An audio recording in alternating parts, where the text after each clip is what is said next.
est-ce que ça vous gênerait de vous rapprocher un petit peu plus Ça, les deux? Je vais me rapprocher, moi. Ouais. moi aussi, il faut que je me rapproche. Oui, pour ça, je me lève. Hein. Oui, il est là, très dur. Ok, Il faut que je bouge ça, là. c'est bon, merci.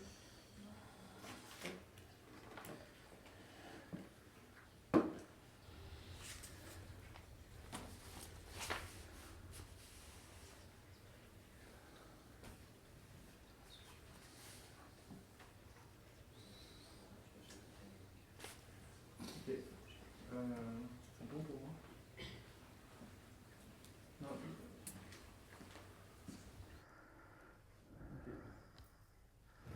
Ça tourne?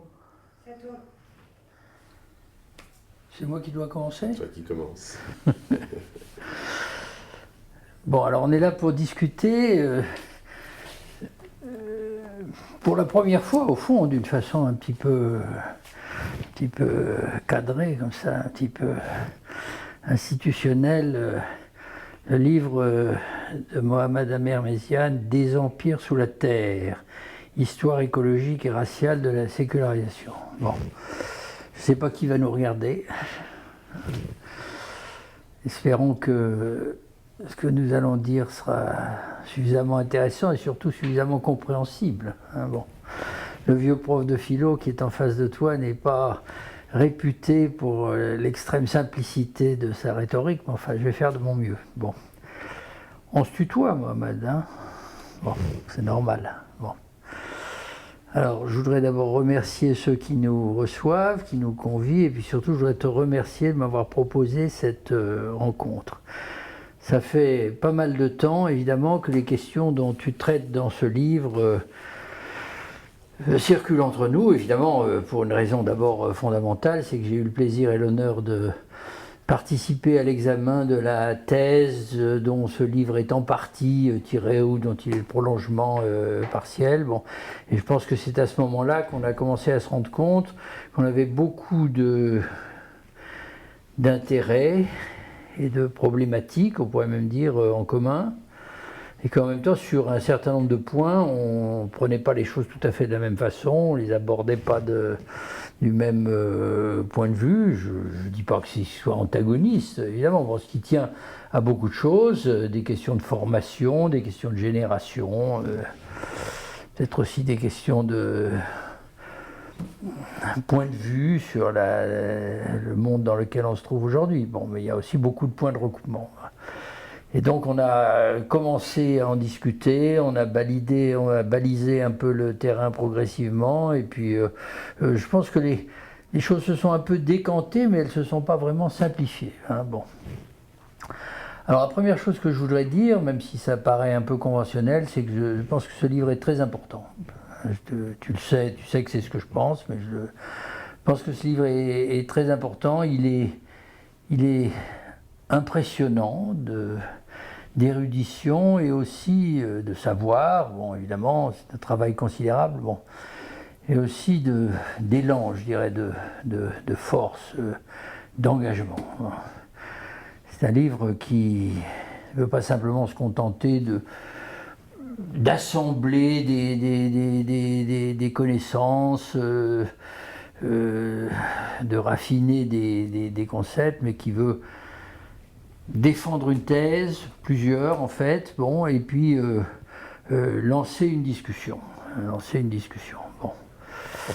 Et je pense que c'est ce qui va se passer. Et je crois qu'elle a déjà commencé. Hein, bon. Dans les jours et les semaines qui viennent de se dérouler, tu as déjà eu l'occasion, je crois, d'en parler plusieurs fois en public. Il y a des comptes rendus, j'avais promis d'en faire un, je finirais peut-être par y arriver, grâce à la discussion de ce soir, entre autres choses. Il y a eu des rencontres, des confrontations, en dernier lieu, par exemple, avec le grand spécialiste français de l'histoire de la laïcité qui est Jean Bobéro, mais il y en aura d'autres. Bon, donc cette discussion commence, elle va s'amplifier. Bon. Alors, elle va sûrement se centrer autour d'un certain nombre de points. Bon, et ce que je voudrais essayer de faire moi-même aujourd'hui, ou de mettre sur la table avec toi, c'est pas la totalité des points autour desquels ton livre appelle la discussion, ça n'a pas de sens, mais c'est quelques-uns d'entre eux qu'il faut quand même, je pense, distinguer. Dans une seconde, je vais essayer d'en énumérer quelques-uns. Bon. Et pour finir, mais pour y arriver aussi, je dirais une dernière chose, c'est-à-dire que le livre est impressionnant, le livre est provoquant dans le meilleur sens du terme, et le livre, de mon point de vue à moi aussi, est discutable. Il est problématique. Mais je pense que tu sais, que les auditeurs comprendront que pour moi, cette catégorie n'est pas une catégorie restrictive. C'est au contraire une catégorie, affirmative. Enfin, c'est au fond celle qui est appelée par un travail véritablement philosophique. Un travail philosophique ne règle pas les questions une fois pour toutes. Bon. Au contraire, il donne le moyen de les refonder, de les déplacer. Bon, alors, pour dire encore deux mots un peu plus précis, peut-être dans l'ordre des généralités, je dirais que ce qui me frappe à la relecture et en y réfléchissant, c'est que ton livre ne s'inscrit pas purement et simplement dans la continuité de ce qu'on a pris l'habitude d'appeler les études postcoloniales ou les études décoloniales. On ne va pas entrer dans la discussion de savoir si les deux termes sont pas exactement synonymes, mais c'est pas le problème. Bon, naturellement, une partie de tes références viennent de là. La question que tu poses, la question des formes et des conséquences de la colonisation européenne dans le monde, ce que tu en vient à appeler l'impérialité, mais ça c'est justement une de tes inventions, une de tes propositions, a quelque chose d'essentiel à voir avec toutes les questions qui ont été soulevées depuis plusieurs décennies maintenant par le courant des études postcoloniales et décoloniales. Mais il me semble que tu as voulu à la fois relancer cette discussion, cet ensemble de travaux dans une direction nouvelle, et dans une certaine mesure aussi le déplacer ou le décaler. Bon. Alors, ceci se fonde dans ton livre, je pense, sur deux points d'appui qui sont évidemment tout à fait explicites et tout à fait centraux. Bon. Le premier, et ça me semble très important, surtout d'en parler ici où nous sommes, concerne la spécificité, le rôle de modèle à certains égards, ou de moteur, on pourrait dire, à d'autres, de la colonisation française dans l'histoire générale de l'impérialisme moderne. La colonisation française et des originalités ou des spécificités de la colonisation française. Alors, naturellement, il ne faut pas caricaturer le champ des études postcoloniales. En France, en ce moment, on nous rebat les oreilles du fait que le postcolonialisme est une invention des anglo-saxons, donc tout de suite la question est mise de côté. Je ne pense pas du tout que les études postcoloniales soient purement et simplement un produit ou une projection du point de vue de l'histoire et de l'anthropologie anglo-américaine sur le monde. Mais je pense quand même qu'un certain nombre de questions ont été posées à partir de ce lieu ou de ce cadre d'origine, et que les spécificités ou les singularités de l'histoire coloniale française y ont été en quelque sorte introduites après coup dans un cadre qui était déjà d'une certaine façon dessiné. Bon. Alors évidemment, la question du sécularisme est très, très névralgique de ce point de vue, et je vais y revenir. Bon. Alors naturellement, il y a tout de suite des correctifs à apporter à ça. Bon, d'abord, il faut dire que les études postcoloniales et décoloniales reposent sur un certain nombre d'héritages qui sont à la fois politiques, bien sûr, et intellectuels, philosophiques, littéraires, dans lesquels des auteurs de langue et de tradition, disons, francophones, occupent une place tout à fait fondamentale. C'est le cas de Fanon, c'est le cas de ceux qui sont derrière lui, Césaire, etc., ou de nos jours d'un certain nombre d'auteurs qui écrivent à partir du domaine africain, En particulier, par exemple, Achille Mbembe ou d'autres qu'on pourrait mentionner. Mais je prends le risque de dire, en allant encore un peu vite, disons, que certaines de ces singularités n'ont pas été vraiment, ou jusqu'à maintenant, placées, mises en évidence, au centre, d'une certaine façon, de la réflexion, comme tu le fais toi. Et ça, alors, il y a des aspects, historiographiques, de l'ordre du récit. Hein. Bon, au fond, je connais personne, ou peut-être c'est parce que je n'ai pas suffisamment étudié la question, mais qui est conféré à l'expédition d'Égypte de Napoléon Bonaparte et aux conséquences de longue durée qu'elle a eues, et que tu es le premier ou l'un des premiers, bon, il y a peut-être Laurence, mais à étudier d'une façon aussi systématique. Je ne pense pas que personne n'ait fait ça avant toi. Et surtout, je ne pense pas, alors là, on arrive tout de suite à une question qui est vraiment centrale, que la question que tu poses, non seulement de la racialisation de la religion, mais de la construction de la race, bon, non pas sur tout ce qui est bien connu, évidemment, du caractère essentiellement construit de la race comme représentation et comme rapport social, donc non seulement de la racialisation de la religion, mais de l'utilisation ou de la construction préalable, je dirais, du fait religieux et de la catégorie de religion comme une des voies, hein, une des routes, une des voies de la racialisation dans l'histoire de la modernité. Alors, dis-moi tout de suite si je me trompe, bien entendu. Or, ceci a évidemment des conséquences tout à fait fondamentales sur lesquelles il faudra revenir. Bon, alors, naturellement, à l'horizon de ce que je décris comme une intervention à la fois innovante, je dirais, et provocatrice, comme je disais tout à l'heure, et ouvrant à des questions nouvelles, il y a des difficultés, ou plus exactement, il y a des problèmes de définition, dont j'espère qu'on va avoir le temps de parler un petit peu. Et là encore, pour dire les choses tout de suite, à mes yeux, un des points qu'il ne faut absolument pas passer sous silence concerne l'idée même ou la catégorie de sécularisation. Alors là, il se passe quelque chose qui est un tout petit peu paradoxal peut-être par rapport à ce que je viens de dire, c'est-à-dire que naturellement la catégorie de sécularisation est une catégorie d'usage courant aujourd'hui chez les anthropologues, les historiens des idées, de plus en plus aussi peut-être les philosophes ou les historiens de la philosophie et d'autres spécialités ou les sociologues qu'on pourrait encore nommer, mais à certains égards, comme chacun sait, c'est pas un concept français, la sécularisation. Alors ça a de gros avantages de faire intervenir dans un débat à propos de la matière française des concepts qui ne sont pas des concepts français entre guillemets, parce que ça permet de sortir de l'étroitesse du point de vue national et de faire intervenir et d'élargir un petit peu le point de vue. Mais je disais, je vais sembler contredire ce que je disais à l'instant,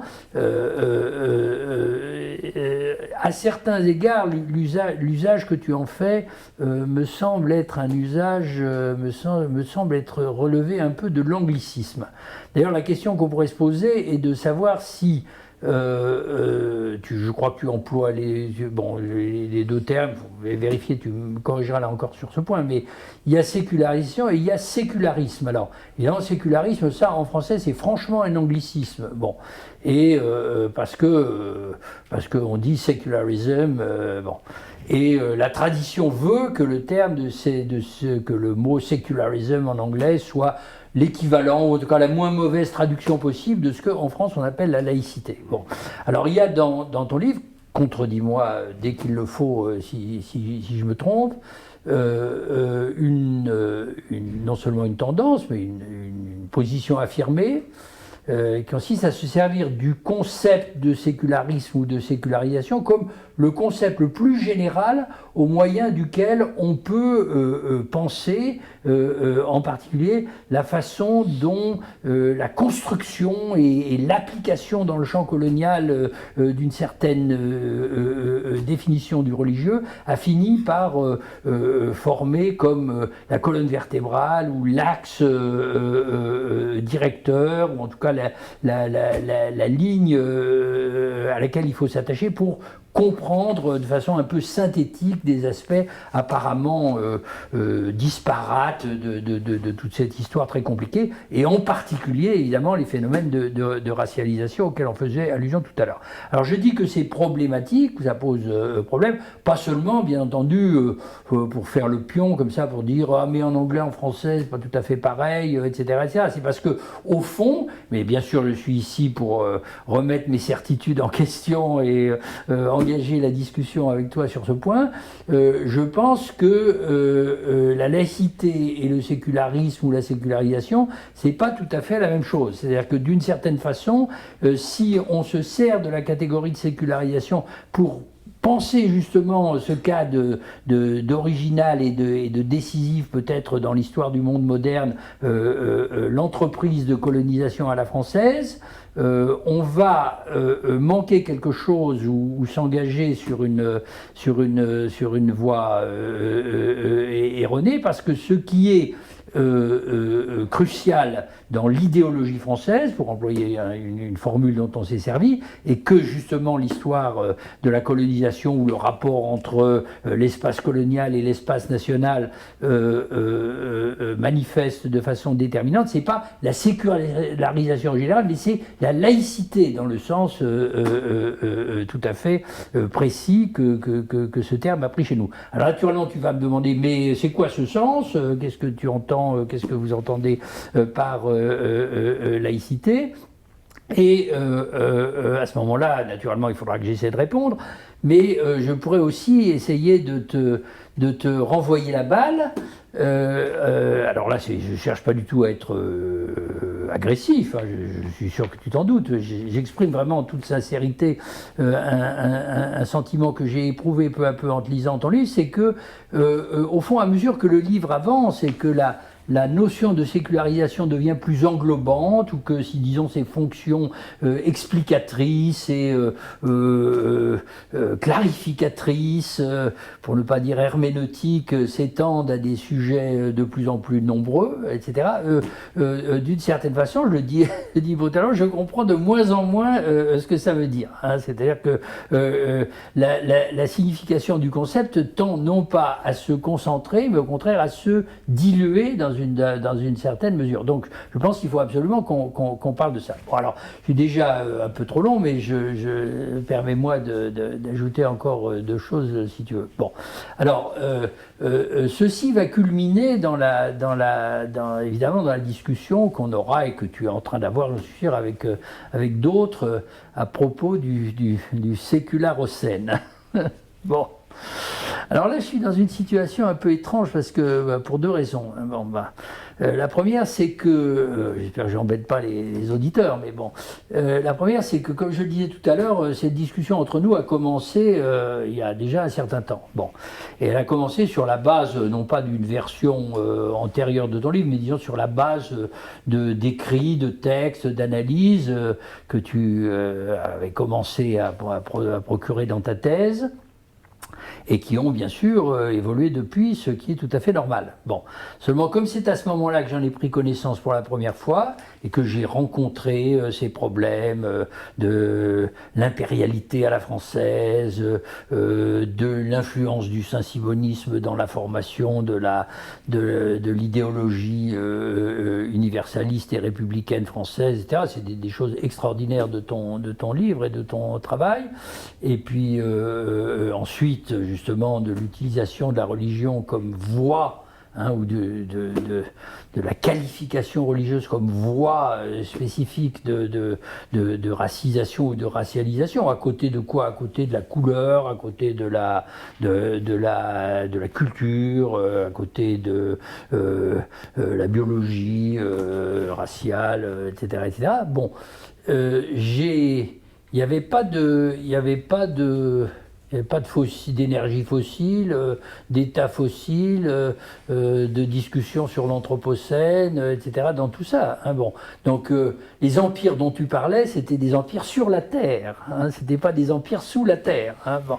Alors là-dessus, le livre arrive et dans son titre, dans ses intentions annoncées et dans la façon dont il conclut, dans l'amplification ou la péroraison finale, on découvre tout d'un coup que l'objectif de toute cette entreprise, de tout ce travail de conceptualisation et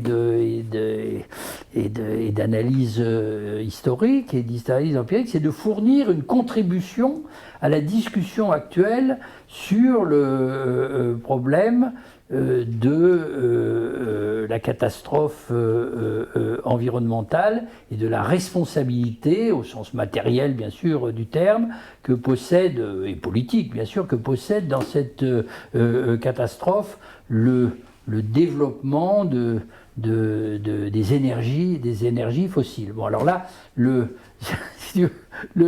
lecteur que j'étais n'en croit pas ses yeux d'une certaine façon. Je me dis merde, ça va pas du tout là où je croyais. Hein, ça va pas du... Et je me dis qu'est-ce que j'en pense, hein, qu'est-ce que j'en pense. Bon, alors là encore c'est pour lancer. Bon, dans un premier temps, je me dis que c'est du délire. Hein, bon, enfin bon, c'est pas comme ça qu'il faut dire les choses, mais je me dis que c'est une construction artificielle. Voilà, je me dis que c'est une construction artificielle.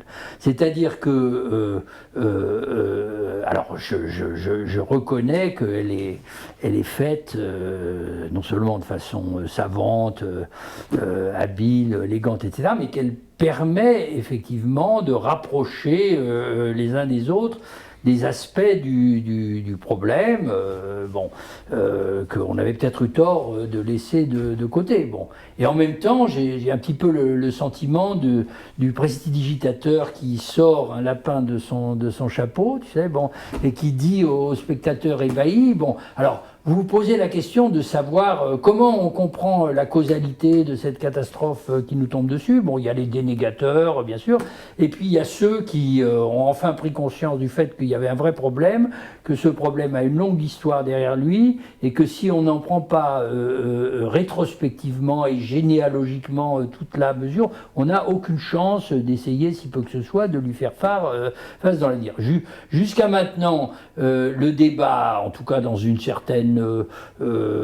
un certain milieu intellectuel progressiste, on pourrait dire les choses de cette façon, semblait se concentrer autour d'une grande alternative. Ceux qui veulent, comme ça a été proposé dès le début par Crutzen ou repris depuis par beaucoup d'autres, Latour, etc., s'en tenir à la catégorie de l'anthropocène, et ceux qui disent halte là, l'anthropocène c'est une mystification, parce que c'est une catégorie qui est destinée à camoufler le fait que la cause ou la responsabilité de cette catastrophe ne réside pas en général dans les actions de l'espèce humaine depuis considérée comme un tout, comme une communauté unique depuis plus ou moins longtemps, mais très précisément dans les effets du développement capitaliste et en particulier les effets de ce qu'on appelle aujourd'hui, à juste titre, bien sûr, la dimension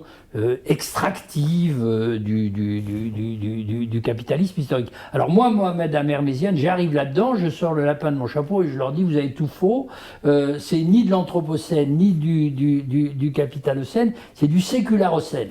Le sécularocène veut dire, si le lecteur croit comprendre, que la cause, la dernière instance, comme on aurait dit à une certaine époque, ou la cause sur laquelle il faut avant tout mettre l'accent. Hein. Bon, c'est pas le capitalisme en général, c'est encore moins l'humanité considérée dans la totalité de ses représentants, de ses membres et de son histoire, mais c'est très précisément la sécularisation, cette fameuse sécularisation dont je disais à l'instant que on peut se poser la question de savoir comment la définir. Bon, donc je répète, je vais m'arrêter, je m'étais dit dans un premier temps que c'était une construction évidemment spectaculaire, mais qui avait très peu de chances d'emporter la conviction des historiens, des sociologues, des économistes, même les mieux intentionnés. Alors évidemment, ça peut être une très bonne chose de les faire sortir de leur confort, et ça me fait sortir de mon confort. Bon, alors en y réfléchissant une deuxième fois, et je me suis dit qu'il fallait que je mette un peu d'eau dans mon vin ou que je sois un peu moins superficiel, évidemment. Bon, j'ai pas renoncé à poser des questions et à te poser des questions sur le type, disons, de causalité, hein, que tu mets en œuvre dans cette affaire. D'ailleurs, c'est un des problèmes qui me tracasse le plus en te lisant. Chaque fois, et au voisinage des analyses que je trouve les plus intéressantes et même les plus convaincantes, c'est que souvent tu te sers d'une formule,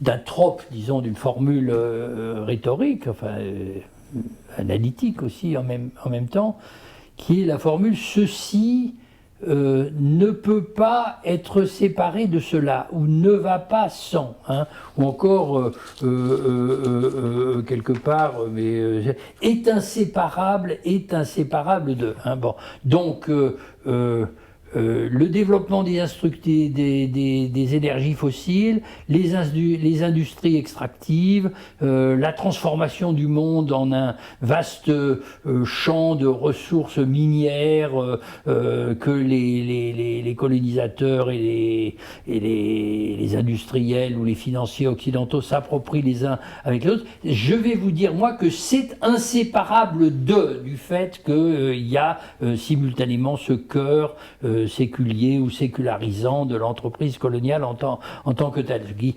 évidemment, est une façon de poser le problème, mais pas une façon de le résoudre, me semble-t-il. Bon, alors, tout ça pour dire que quand même, je le répète, j'ai mis un peu d'eau dans mon vin, ou plus exactement, je me suis approché, ou j'ai essayé de m'approcher d'une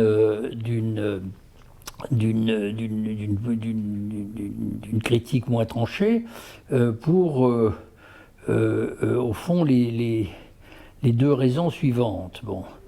La première, c'est que moi j'ai au fond tendance à adopter la position des défenseurs du capitalocène. Hein. Enfin, bon, je ne pense pas qu'on pourra se passer de la catégorie d'anthropocène pour toutes sortes de raisons, mais parce que c'est celle qui a la portée historique la plus longue.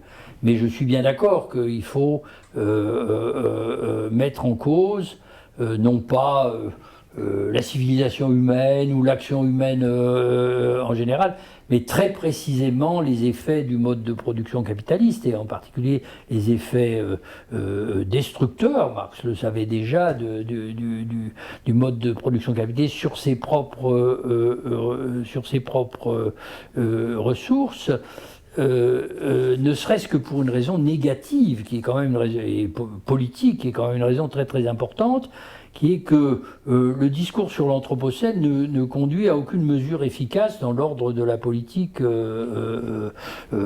immédiate. Hein, bon, si on se bouche les yeux sur le fait que pour essayer de bifurquer un peu dans le cours du développement actuel de la crise environnementale, il faut toucher au capitalisme, hein, il est évident que rien ne se passera.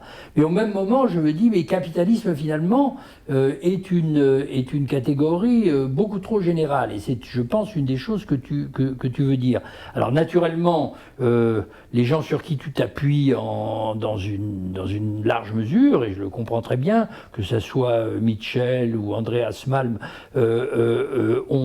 ont proposé de focaliser l'attention non seulement sur le capitalisme en général, l'accumulation sans fin, etc., mais sur la dimension extractiviste du capitalisme. Et toi, tu dis, au fond, le capitalisme sans idéologie ne fonctionne pas. Enfin, hein, on n'explique rien par le capitalisme si on n'est pas en mesure de faire intervenir l'idéologie qui meut qui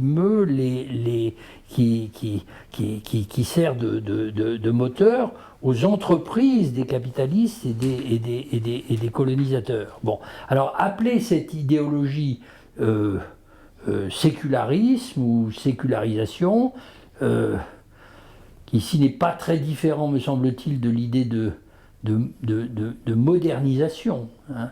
Et l'exemple des Saint-Simoniens de ce point de vue est particulièrement intéressant, particulièrement révélateur, mais celui, d'une façon générale, de tous les constructeurs de bateaux à vapeur et de chemins de fer que tu ramènes sur le devant de la scène est aussi extrêmement révélateur. C'est attirer l'attention sur le type très particulier d'idéologie rationaliste qui a commandé au fond les entreprises de la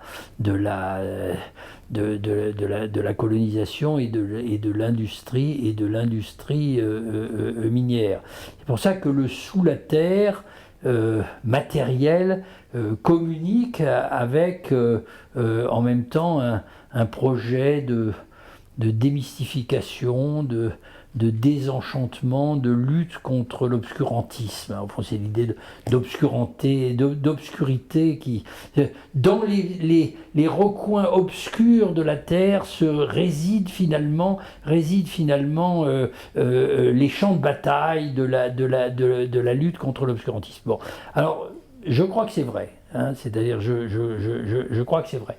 Mais peut-être j'ai un peu simplifié, tu le diras. Bon, donc je suis revenu de mon imputation primitive de délire. Mais je continue à penser que la synthèse, hein, ou la systématisation, la téléologie, au fond, on en a déjà un petit peu parlé, tu m'as dit non, c'est pas téléologique. Bon, la présentation téléologique de cette histoire comme commandée par un principe, hein, au fond spirituel, hein, ou en tout cas intellectuel, unique, qui serait celui de la sécularisation, comporte au mieux des dangers de simplification et au pire, à nouveau, peut-être comme dans l'affaire de l'Anthropocène, le risque de détourner l'attention de l'adversaire principal. Bon. Donc l'adversaire principal, je tendrais finalement à dire, c'est quand même plutôt le capitalisme que le sécularisme. Bon, mais tout ça est à discuter, bien sûr. Et puis en même temps, il y a des... Non, je m'arrête, hein, bon, mais il y a des précédents illustres, évidemment. Bon, en reprenant ça dans ma tête, je me dis, au fond, c'est comme Max Weber. Hein, c'est-à-dire que dans le texte célèbre que tout le monde a étudié en classe, cité, etc., et qui n'est pas du tout incompatible avec certaines des notations de Marx, bien au contraire, sur le protestantisme, et quel est le titre exact Comment l'éthique protestante et l'esprit du capitalisme. Oui, l'éthique protestante et l'esprit du capitalisme, hein, c'est ça. Bon, eh bien, transposé dans le langage de Mohamed Amer Méziane, ça devient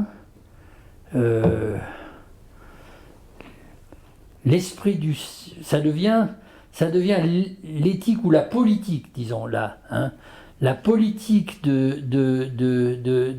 sécularisation et non pas l'esprit, mais la puissance du capitalisme. Et c'est aussi vrai et aussi faux d'une certaine façon que ça l'était à l'époque. Bon, alors il y a plein d'autres choses dont j'espère, j'ai déjà pris terriblement longtemps, mais qu'on pourra parler maintenant ou autrefois. Bon, au fond, j'ai pas... J'ai pas dit ce qui me semble incontestable, ce qui me semble extraordinaire. Bon, c'est un peu dommage de ne pas l'avoir fait parce que je suis parti dans un méandre, mais je pense que l'impérialité est une catégorie dont on ne va plus pouvoir se passer. Alors naturellement, elle va appeler toutes sortes de discussions sur l'héritage de l'Empire romain, qu'est-ce que c'est que le spectre de l'Empire, quel genre de souveraineté ça implique, est-ce que ça fonctionne de la même façon dans tous les empires français, américains, etc. Bon, tout ça est matière à discussion, mais à condition de commencer par accepter de prendre au sérieux la catégorie que tu apportes. Et j'ai bien noté que l'impérialité, c'est pas la même chose que l'empire. Bon, ni au sens historiographique banal, classique, hein, ni au sens extraordinairement fascinant, suggestif et à juste titre influent dans les discussions actuelles, qui a été mis en circulation par Hart et Negri dans leur livre L'Empire. Bon, là aussi tu as une espèce d'interlocuteur implicite, oui, il faut une catégorie transhistorique qui nous permettent de faire passer au fond de ce que le capitalisme utilise de son passé et de ce qui en advient ou de ce que ça devient quand il approche de sa dernière phase ou de sa dernière période. Bon, alors il y a toutes sortes de questions. Je note quand même que Hart et Negri se fondent surtout sur l'histoire américaine et que l'histoire américaine est d'une certaine façon le grand absent de ton livre. Tu me diras que je ne peux pas tenir tout ensemble. Hein. Bon, mais il y aura des objections qui viendront de ce côté-là. Ça renverse ce que je disais au début. C'est-à-dire, il y aura des objections qui viendront de ce côté-là, qui diront c'est un point de vue très continental ou c'est un point de vue très européen, mais quand on voit les choses du point de vue de l'histoire américaine, l'impérialité n'est pas un spectre. Hein. L'empire n'est pas un spectre. Je veux dire, c'est une réalité tout à fait contemporaine. C'est au fond c'est au fond la seule tentative dans l'histoire moderne qui pourrait, à juste titre, prétendre se comparer avec ce qu'avait été la Pax Augustana, l'Empire romain, pas mythique, hein, bien réel de la grande époque, à ceci près que naturellement, et ça Hart et Negri l'ont très bien dit, la texture de l'Empire, c'est pas la paix. Hein, c'est pas de l'Empire américain, c'est pas la paix, c'est au contraire la guerre permanente sous toutes sortes de formes. Enfin, je le répète, ceci me semble un acquis tout à fait. Et puis alors, tout à fait incontournable. Et puis alors l'autre... Bon, je fais toujours ce que j'ai dit que je ne ferais pas, mais l'autre qui doit aussi avoir une énorme influence, je l'espère, dans la discussion française, hein, au bénéfice bien sûr de la vérification. Il faut des contre-expertises, si j'ose dire, sur l'importance du saint-simonisme, sur le changement d'orientation de la colonisation française en Algérie, le déplacement des méthodes qui avaient été envisagées par les colons saint-simoniens pour l'Algérie vers l'Afrique occidentale, etc.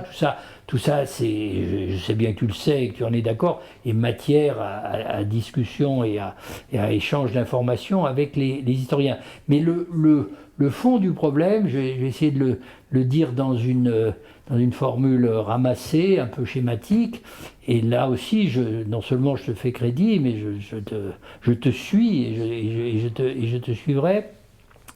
C'est la remise en question de la façon dont nous avons pris l'habitude en France, en particulier à travers l'enseignement de l'histoire qui nous a été inculqué, et que toi comme moi nous avons, je dis pas subi, mais reçu, hein, de nous représenter la relation entre les régimes politiques de la modernité française. Hein. Parce que ce qu'on nous a inculqué, ça fait partie de l'idéologie républicaine, bien sûr, et c'est un grand rapport avec la laïcité, bien sûr, les deux choses sont presque indissociables. Hein, bon. C'est la version qui a été fabriquée par la République triomphante, disons. Elle allait encore se casser la gueule hein, en 40, etc. Mais disons, après 1870. Hein, c'est aussi, non par hasard, le grand moment de la deuxième colonisation française. Donc Jules Ferry, l'école et la colonisation, bon, qu'est-ce qu'on nous a appris? On nous a appris que la normalité politique, du point de vue des droits de l'homme et des droits du citoyen, c'est la République. Bon. Et la République a des ennemis ou des adversaires qui relèvent périodiquement la tête et qui, au fond, bon, même s'ils n'ont pas la même base, on pourrait dire, populaire, la même généalogie historique, se valent. Hein. C'est-à-dire l'ancien régime, la monarchie, et puis l'empire, la monarchie impériale. Dire que nous sommes des républicains, c'est que nous ne sommes ni pour la monarchie, ni pour l'empire. Et naturellement, entre la monarchie et l'empire, il y a des différences fondamentales, mais il y a cette caractéristique commune, au fond, de remettre en question les principes de la démocratie représentative et de l'État et de l'État de droit. Alors, Marx, de ce point de vue, n'est pas un mauvais guide, parce que, comme chacun sait, au lendemain de la Commune, il avait écrit noir sur blanc, et tous les marxistes, ou même certains non-marxistes, connaissent bien cette citation, que, en réalité, la République qui était mise en place ici, c'était une autre forme, une continuation de l'Empire. Hein. C'est-à-dire, cette République est une République impériale, elle n'a rien aboli des institutions politiques qui avaient été mises en place par les régimes impériaux successifs. Seulement, dans ce diagnostic de Marx, qui est un diagnostic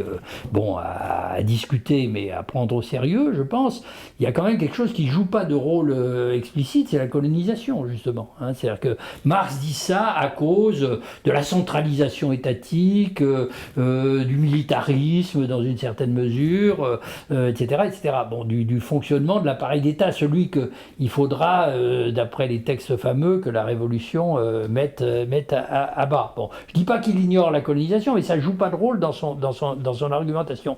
Et au fond, toi, ce que tu dis, c'est ce que l'Empire transmet à la République, fondamentalement, et sans changement, c'est justement la colonie. Hein. C'est justement la colonie et la colonisation. Alors naturellement, les idéologies évoluent et les choses sont remaniées, mais ce qui vient de l'Empire ne disparaît pas. Hein. Et d'abord parce que ça vient de l'Empire avant l'Empire, c'est-à-dire ça vient de l'Empire avant Napoléon III, mais déjà depuis Bonaparte l'expédition d'Égypte. Autrement dit, la République a toujours été encore et plus que jamais impériale. Bon, alors ce point est un point crucial. Hein, c'est un point crucial, parce que ça veut dire qu'il faut réécrire complètement les principes pédagogiques d'après lesquels on nous enseigne l'histoire du 19e siècle et du 20e siècle, hein, bon, y compris De Gaulle, certainement, bon, en remettant au centre ce qui avait été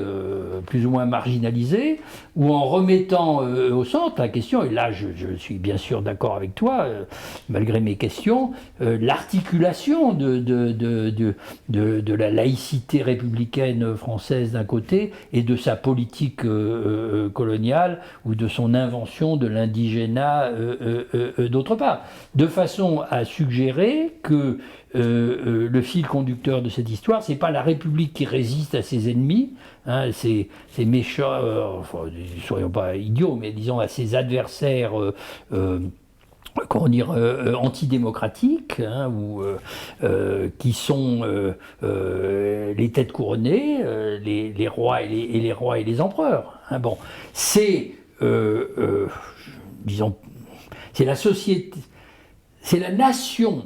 Hein, c'est la nation coloniale française qui, oscille, hein, en fonction bien sûr d'un certain nombre de vicissitudes et de tragédies même historiques, entre deux formes de régime politique possibles pour elle. Hein, possibles pour elle.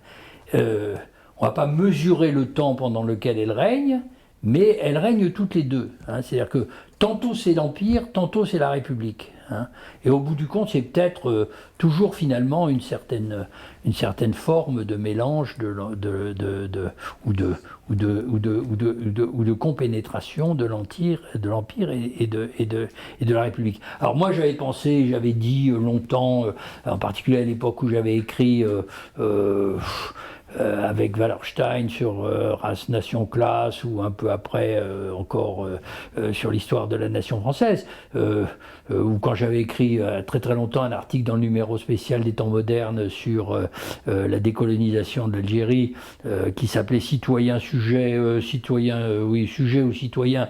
Bon, évidemment, on ne pouvait pas comprendre la façon dont se construit la citoyenneté à la française si on ne se pose pas en même temps la question de savoir quel statut est conféré au sujet de l'empire colonial. Les deux choses sont corrélatives. Donc, je pense depuis très longtemps, bien sûr, et c'est pas réducteur, c'est même pas, c'est un fait. Hein, bon, je pense depuis très longtemps que la nation française, comme d'autres, hein, enfin, et différemment d'autres, se construit en tant que nation impériale ou colonisatrice, mais je n'en étais pas arrivé pour autant à l'idée que, me semble-t-il, tu suggères à ton lecteur, et que je vais soutenir de toutes mes forces, c'est-à-dire l'idée que l'Empire et la République sont les deux faces d'une même histoire. Bon. Du coup, je vais commencer, pour te répondre, je vais commencer par la question du marxisme. Oui. En fait, en vérité, ce geste de déplacement de la question de la critique du capitalisme et du coup de ce qu'on appelle aujourd'hui le capitalocène vient comme tu sais probablement, puisque ça a été publié dans Requiem Marx, vient du fait d'essayer de comprendre à quoi ressemble la critique du capital si on critique Marx sur un point, à savoir l'idée sur laquelle la critique de la religion serait la base et le fondement de toute critique.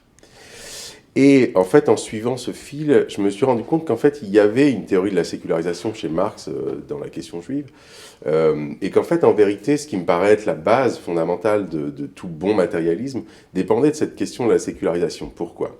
Quand Marx dit on ne peut pas comprendre les phénomènes religieux sans les analyser à partir d'une base profane, et comme des phénomènes d'une base profane, en vérité, ce dont il est en train de parler, c'est de quelque chose qui est en fait historique, qui n'est pas en fait général, qui est en fait le fait que dans les sociétés modernes, si on veut le dire ainsi, la sécularisation de l'État, pour lui, est indissociable de la séparation de l'État et de la société civile, crée en vérité non pas un déclin de la religion, mais en fait une recomposition du phénomène religieux, précisément par le fait que la religion est dépolitisée, selon lui, puisqu'en fait elle est désétatisée, et qu'elle se réorganise dans la sphère de la société civile. Ce qui m'a toujours fasciné, c'est le fait que la critique de la religion par le marxisme a rendu en fait et peut-être Marx qui est lié lui-même pour quelque chose, a rendu en fait cette analyse la recouverte d'une certaine manière, et a fait en sorte que la critique de la religion est devenue d'une certaine manière anhistorique. Alors que, à mon sens, ce qui est valable de cette analyse de Marx, c'est précisément quelque chose qui nous montre que la religion comme opium du peuple, on pourrait dire et qui participe donc de l'ordre capitaliste et bourgeois, précisément se réfère non pas à la religion en soi ou en tant que telle, mais en tant que religion moderne, c'est-à-dire religion telle que ce phénomène s'est recomposé, disons, à partir de la fin du XVIIIe siècle et au XIXe siècle, au XIXe siècle et à partir de là. Et ça me paraît, c'est cette intuition au fond que j'essaie de suivre, à savoir quelque chose que Marx aurait trouvé et qu'il n'aurait pas lui-même déployé, et une des conséquences de cette absence et du fait qu'au fond Marx a peut-être loupé ou n'a pas suivi une intuition qui était pourtant fondamentale chez lui, et bien au fond la conséquence de cela, c'est de ne pas connecter la critique du capitalisme avec la sécularisation et les dispositifs de sécularisation des institutions et centralement de l'État. Donc au fond, le geste que j'essaie d'opérer, c'est de connecter les deux. donc de montrer comment, au fond, le processus de constitution du capital, parfois on appelle accumulation initiale du capital, comme tu sais, mais aussi le processus de transformation du capitalisme lui-même, sont en fait liés au processus de sécularisation. Et à mon avis, c'est quelque chose qui ne s'énonce pas contre le matérialisme, mais qui en fait, en vérité, étend, complexifie et à mon avis, renforce ce qu'on pourrait appeler le matérialisme historique. Et si tu veux, l'intuition derrière ça, ou un des enjeux, consiste à dire, mais au fond, l'athéisme facile et la critique facile de la religion, ou on pourrait dire dans un certain discours idéaliste de la religion, au fond, fait partie de ce qu'un certain marxisme aurait appelé la culture bourgeoise, bref, de la culture du capitalisme lui-même.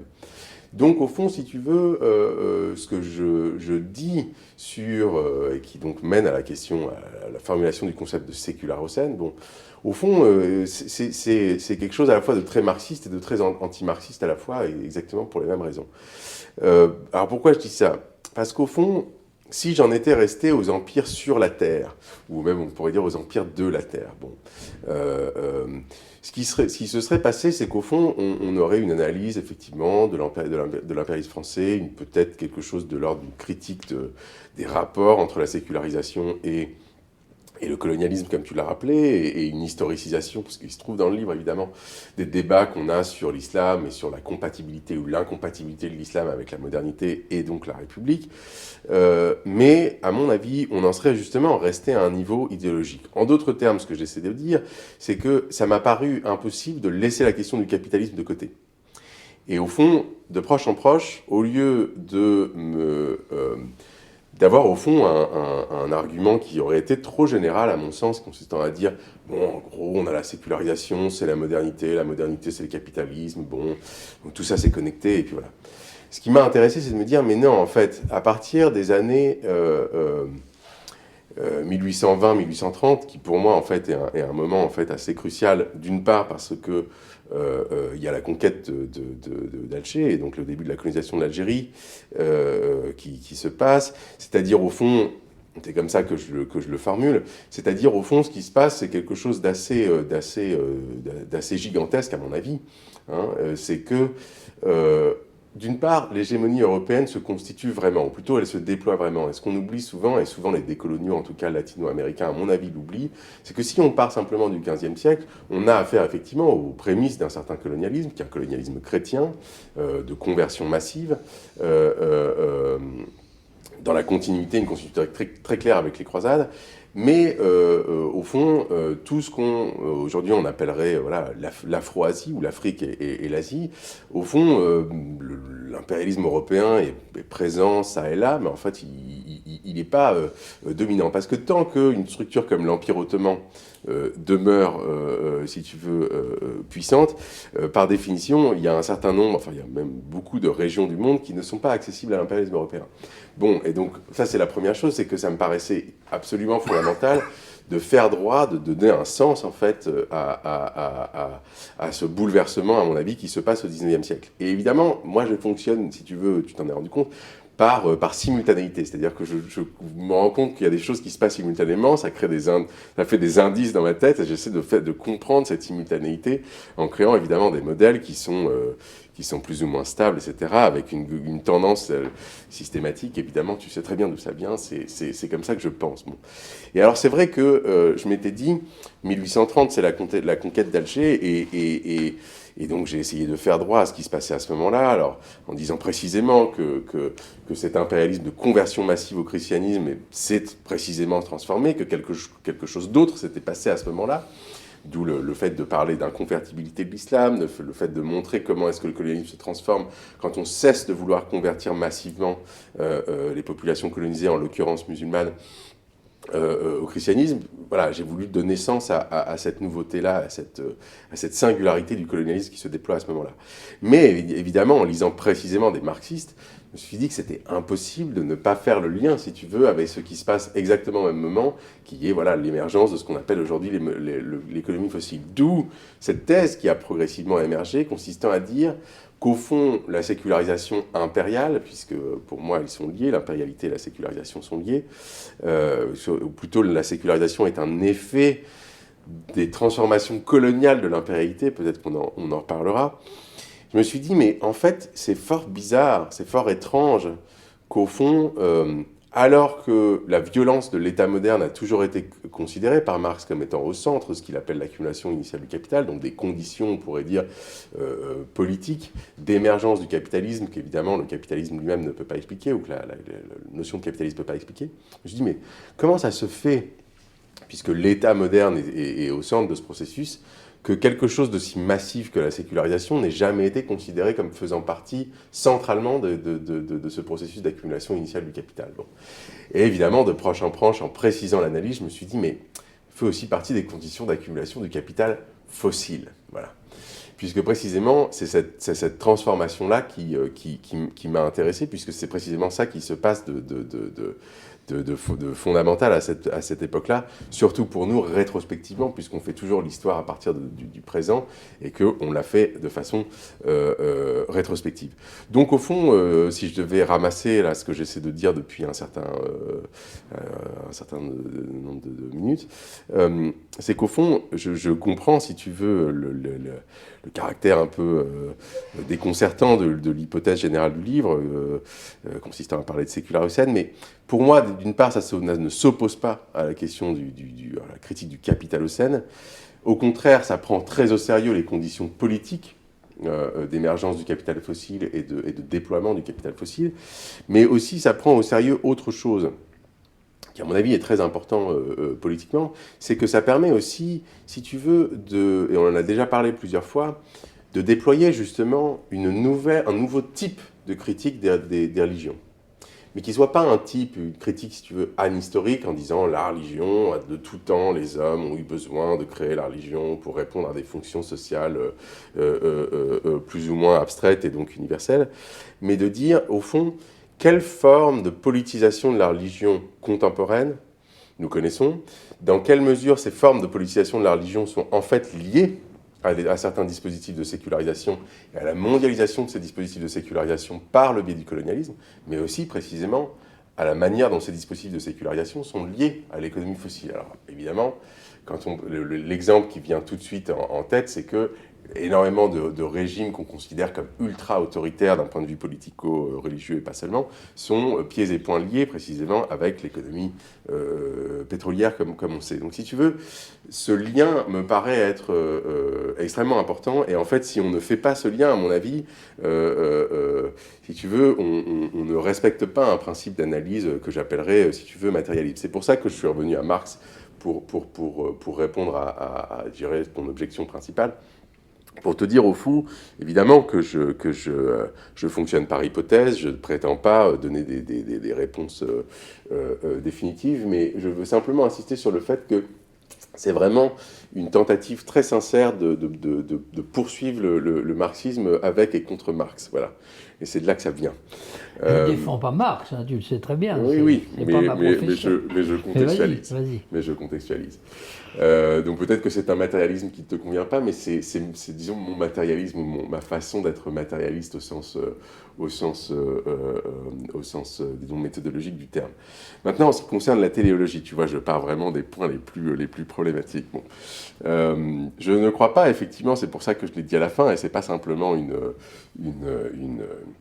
précaution où comme ça je me serais rendu compte que je me suis moi-même auto-piégé, alors je dis ah non c'est pas téléologique, etc. Je pense sincèrement que ce n'est pas téléologique et j'aimerais te dire pourquoi.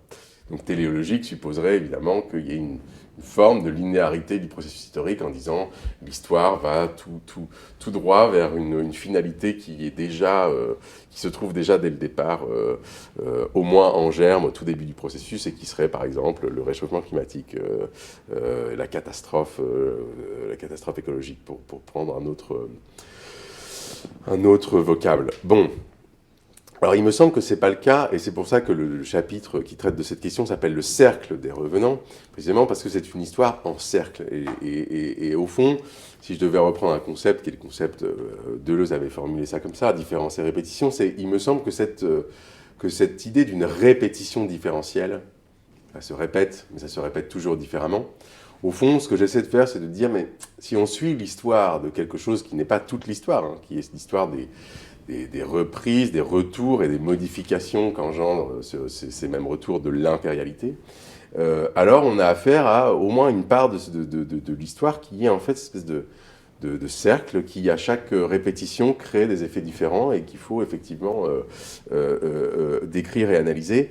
Et si sécularisation veut dire quelque chose, c'est au fond un de ces effets de répétition différentielle, des effets, des transformations qu'engendre en fait la répétition d'une certaine strate que j'appelle du coup impérialité. Un des agents de cette transformation qui ont lieu au fur et à mesure des cercles ou des cycles de l'histoire, précisément c'est le colonialisme à mon sens. Mais pas seulement le colonialisme tout seul, mais le colonialisme dans la mesure où l'émergence de la colonisation est liée à la territorialisation de l'État ou l'émergence de ce qu'aujourd'hui on appelle l'État-nation et que à certaines époques, il faudrait mieux appeler, disons, peut-être État territorial. Bon. Alors, c'est comme ça que je te répondrai, c'est-à-dire qu'à mon sens, je ne veux pas dire que ces cercles, ça soit une structure qui a été, comme ça, mise dans l'histoire par une force surnaturelle, c'est pas comme ça que je pense les choses, évidemment, mais je pense qu'il est possible, peut-être que tu seras en désaccord, mais je pense qu'il est possible de d'écrire la structure de la temporalité historique, si tu veux, de ce point de vue, sans présupposer une téléologie. Ceci dit, comme tu t'en es rendu compte, l'épilogue parle de ça en disant, mais au fond, il y a une philosophie de l'histoire qui est présupposée, mais ce livre ne déploie pas en tant que tel une philosophie de l'histoire. Et j'aimerais insister sur ce point, c'est-à-dire que je pense qu'il est possible de l'analyser empiriquement, d'être en accord ou en désaccord avec cette histoire, sans nécessairement souscrire à cette philosophie de l'histoire qui, par ailleurs, est en germe dans le livre et elle est là en puissance, d'où cette métaphore du livre sous le livre, qui, évidemment, fait référence au titre des empires sous la terre, qui consiste vraiment à voilà, regarder ce qui se passe de manière souterraine. Évidemment, cette hypothèse vient du fait d'avoir... je redis ce que j'ai déjà dit, mais je pense que c'est important pour clarifier. Je vais prendre un exemple. J'étais parti, moi, tu l'as rappelé, du fait de prendre au sérieux le moment napoléonien de la Constitution, de la laïcité française, mais aussi de beaucoup de choses de ce qu'on appelle la modernité politique en général. Bon.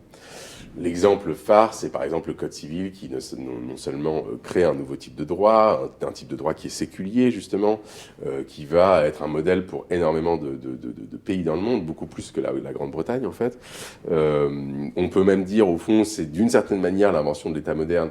Évidemment, là je caricature, mais parce que c'est l'invention au fond d'un dispositif politique de rattrapage en fait du capitalisme britannique. Tout ça a déjà été analysé bien sûr et je remets pas ça en cause. Mais du coup je m'étais dit mais il y a quelque chose de central dans cet État. Il est central probablement pour ce qu'on peut appeler la modernité, mais il est aussi central pour la France, puisque au fond beaucoup des débats qu'on a sur la laïcité, à mon avis, ignorent le fait que énormément de choses se sont mises en place sous le Premier Empire. Voilà. Et nous, on parle de 1905 comme si c'était un commencement, alors qu'au fond, c'est plutôt la fin d'un certain type d'histoire. Alors, au fond, comment est-ce que cette hypothèse, une des manières dont cette hypothèse s'est formulée, consistait à dire, mais le moment napoléonien est extrêmement important, mais il faut prendre au sérieux le fait que c'est effectivement un empire. Mais c'est un nouveau type d'empire. C'est le Premier Empire, c'est un empire séculier, un empire qui se veut... j'utilise séculier à dessein, puisque laïque, il est pas tout à fait. Et puis, à un moment donné, je me suis dit, tu ne peux pas en rester là. C'est-à-dire qu'évidemment, c'est bien beau de dire que cet empire, son histoire commence en Égypte, ce que je crois vraiment sincèrement et profondément. mais il va falloir que tu nous dises ce qui se passe, en fait, bon, matériellement, quoi. Et comme je t'ai dit, je voulais pas me satisfaire de quelque chose de très général, du type, oui, c'est le début de l'industrialisation française, etc., ce qui en plus n'est pas tout à fait vrai. Mais donc je me suis dit, mais qu'est-ce qui se passe précisément? Et là, j'ai découvert des choses qu'en fait, qui se sont mises en place au niveau du code minier. Alors, je me dirais, bon, pourquoi être allé chercher ça? Et je me suis dit, mais tiens, il y a forcément un lien, puisque c'est les mêmes acteurs, entre le principe d'appropriation non seulement du sol, mais des sous-sols par l'État, et ce dispositif de sécularisation. Bon. C'est comme ça que c'est né, en tout cas. C'est aussi comme ça que c'est une des autres manières dont ça a fait résonance, c'est en lisant tout simplement les archives du saint-simonisme, en disant, mais bon, ça a été fondamental dans la mise en place du colonialisme en Algérie, pour plein de raisons sur lesquelles je ne reviendrai pas. Et en lisant les textes, si tu veux, pour moi, ça a été impossible de me dire, de ne pas faire droit au fait que c'est aussi une grande doctrine industrialiste. Donc il fallait bien que je commence à comprendre pourquoi c'était lié, pourquoi l'invention du colonialisme français, pourquoi l'invention d'un certain type de racisme qui n'est pas que biologique, qui d'ailleurs ne correspond pas, disons, aux représentations faciles du racisme qu'on a. Oui, c'est tout simplement en lisant certains textes, si tu veux, de certaines archives saint-simoniennes, que je me suis rendu compte qu'il était très difficile donc de faire abstraction du fait que c'était un mouvement industrialiste. On peut prendre des exemples. C'est-à-dire que tout ce discours sur la réforme de l'islam dont on avait beaucoup parlé, dès les attentats de 2015, j'avais essayé d'écrire des textes en fait pour remettre en cause le fait qu'on fasse injonction encore aux musulmans au fond, d'essayer de prouver que leur religion n'est pas théocratique, qu'ils ne constituent pas une menace pour les démocraties occidentales, etc. Et donc de faire injonction, la manière dont on faisait injonction aux musulmans de réformer leur religion pour la rendre compatible avec la modernité. Si tu veux, en analysant les choses de manière historique, ce dont on se rend compte, c'est d'une part, évidemment, on se rend compte que ça naît dans un contexte colonial, donc... Et c'est précisément, le saint-simonisme m'a paru très central pour ces raisons-là. Mais aussi, justement, je me suis rendu compte que c'était pas du tout... que la personne qui énonçait ça, en l'occurrence, là, je pense à quelqu'un qui s'appelle Ismaël Urbain, en même temps, avait un projet de division raciale du travail, que je compare à une forme d'apartheid. À mon avis, c'est très important de le dire. Mais aussi un projet industrialiste par le même biais, qui est lié à une défense de l'industrialisation, mais aussi de l'exploitation du globe par l'homme. Et effectivement, pour toutes ces raisons, il m'a fallu donner un sens à ce lien, même si je savais bien que je défrichais quelque chose et que ça allait être reçu comme tel, c'est-à-dire comme une hypothèse qui, effectivement, est nouvelle. Donc le terrain de la réception n'était pas balisé en ce sens-là. Bon. Mais ça me paraît fondamental et ça me paraît surtout fondé sur des choses dont on n'a pas suffisamment pris en compte, voire certaines qu'on n'a pas tout simplement décrites. Maintenant, je voudrais dire quelque chose parce que tu l'as cité et qu'en fait, en vérité, il hante un peu le livre sans jamais être cité, je crois d'ailleurs, qui est le livre de Hart et Negri sur l'Empire, enfin le double livre Empire et Multitude. J'ai pour projet, peut-être que je le ferai, peut-être que je le ferai pas, d'écrire justement une critique de ce livre parce que précisément ce livre dit quelque chose contre lequel présuppose un récit que j'essaie de déconstruire et qui en même temps, et qui à mon avis donne tout son sens à la notion d'impérialité. Le récit, schématiquement, consiste à dire qu'on avait des empires, et surtout en Europe, on avait un empire qui était à la fois chrétien et romain, et qui évidemment est, alors, disons, ce qui restait de l'empire romain d'Occident et qui s'est plus ou moins christianisé ensuite, et au fond qu'il y aurait eu une fin de l'empire, et le début qui marquerait le début du colonialisme, et surtout la mise en place des États-nations. Et en fait, une des ambitions du livre est de remettre ça en cause, et de remettre cette rupture trop simple en cause, en disant au fond, mais non, les États-nations ont une forme d'impérialité qui en fait structure leur souveraineté elle-même. Et le sens de l'impérialité dans ce contexte précis consiste à dire, mais quand l'Empire meurt, si tant est qu'il meure. Ce qui demeure de l'Empire, c'est l'impérialité, elle vient se greffer à l'État territorial moderne. À partir du moment où on dit ça, l'hypothèse consistant à dire, mais au fond, il y a eu un empire, il y a eu les États-nations modernes, et le déclin des États-nations modernes crée une sorte de forme néo-impériale, bon, je simplifie, mais c'est ce qu'ils disent, évidemment, est complètement remis en cause par le fait de dire qu'au fond, la deuxième phase, la phase soi-disant de mort de l'Empire ou de déclin de l'Empire et d'émergence de l'État-nation, qu'au fond, il suppose déjà une impérialité qui est très agissante et qui est peut-être même structurelle, remet complètement en cause les présupposés même de l'analyse. Alors, je n'ai pas tiré toutes les conséquences pour aujourd'hui de cela, et j'aimerais pas dire des choses que je regretterai ensuite sur le contemporain, mais au fond, pour moi, ça change, j'ai envie de dire que ça change tout. Et au fond, l'idée, alors c'est ce que tu disais au début, et j'aimerais dire quelque chose là-dessus, c'est vrai que malgré toute ma sympathie, et c'est plus qu'une sympathie, c'est une solidarité profonde, avec ce qu'on appelle soit le post-colonialisme, enfin Edouard Saïd et Talal Assad ont été des influences intellectuelles, mais aussi des influences plus fortes qu'intellectuelles. Le fait que mes parents, ma famille soient algériens, que de toute façon on a de manière familiale un héritage de la décolonisation de l'Algérie, un héritage de la révolution algérienne. Bon, ça constitue le point de vue qui est le mien, très clairement. Donc tout ça crée une solidarité avec les questions postcoloniales et décoloniales qui est inscrit dans ma chair, si tu veux. Bon.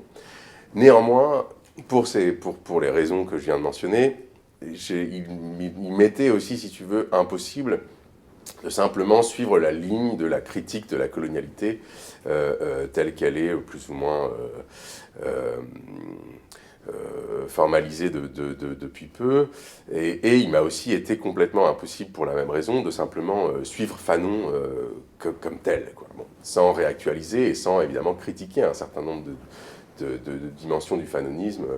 Dire son sécularisme, c'est la voie de la facilité, je le crois, mais plus que cela, c'est-à-dire aussi d'historiciser certains éléments qu'il décrit de manière anhistorique, notamment dans les damnés de la Terre, mais aussi de comprendre une strate, une dimension du colonialisme qui, à mon avis, a été justement ignorée jusqu'ici et qu'en gros, je résume comme étant, disons, la dialectique de l'impérial et du colonial. Voilà.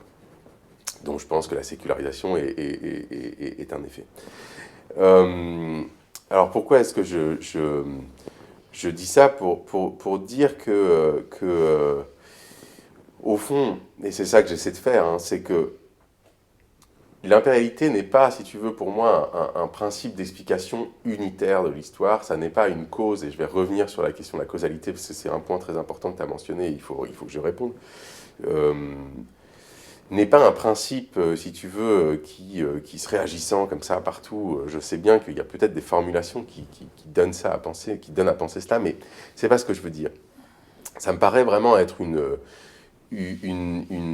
concept qui, pour moi, sert à plusieurs choses. J'ai dit à quoi ça servait, à mon sens, ce que ça remettait en cause, à mon sens.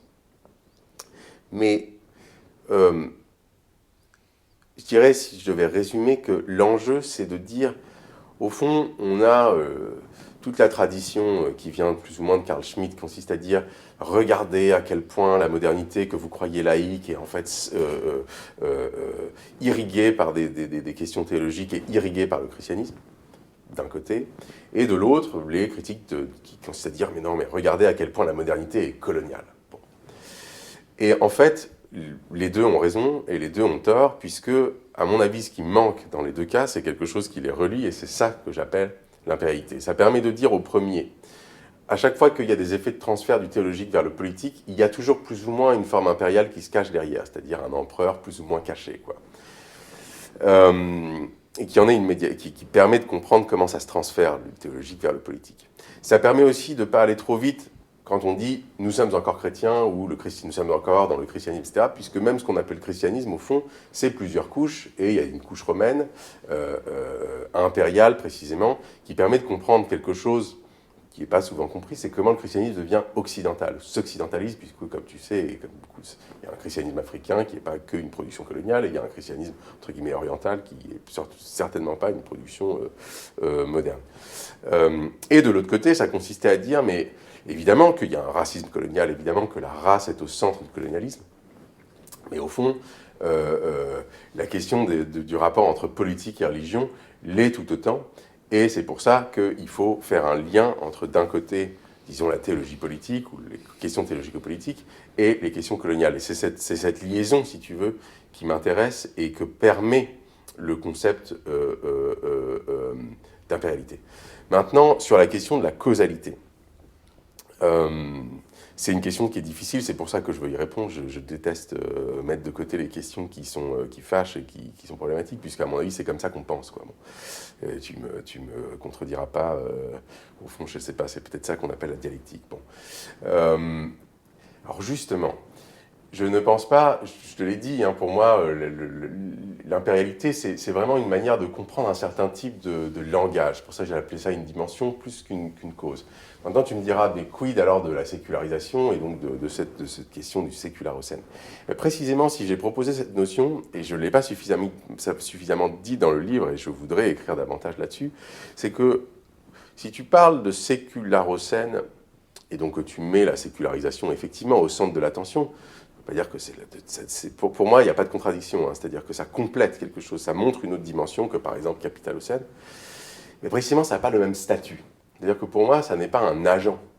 La sécularisation n'est pas un agent, c'est un ensemble de processus enchevêtrés.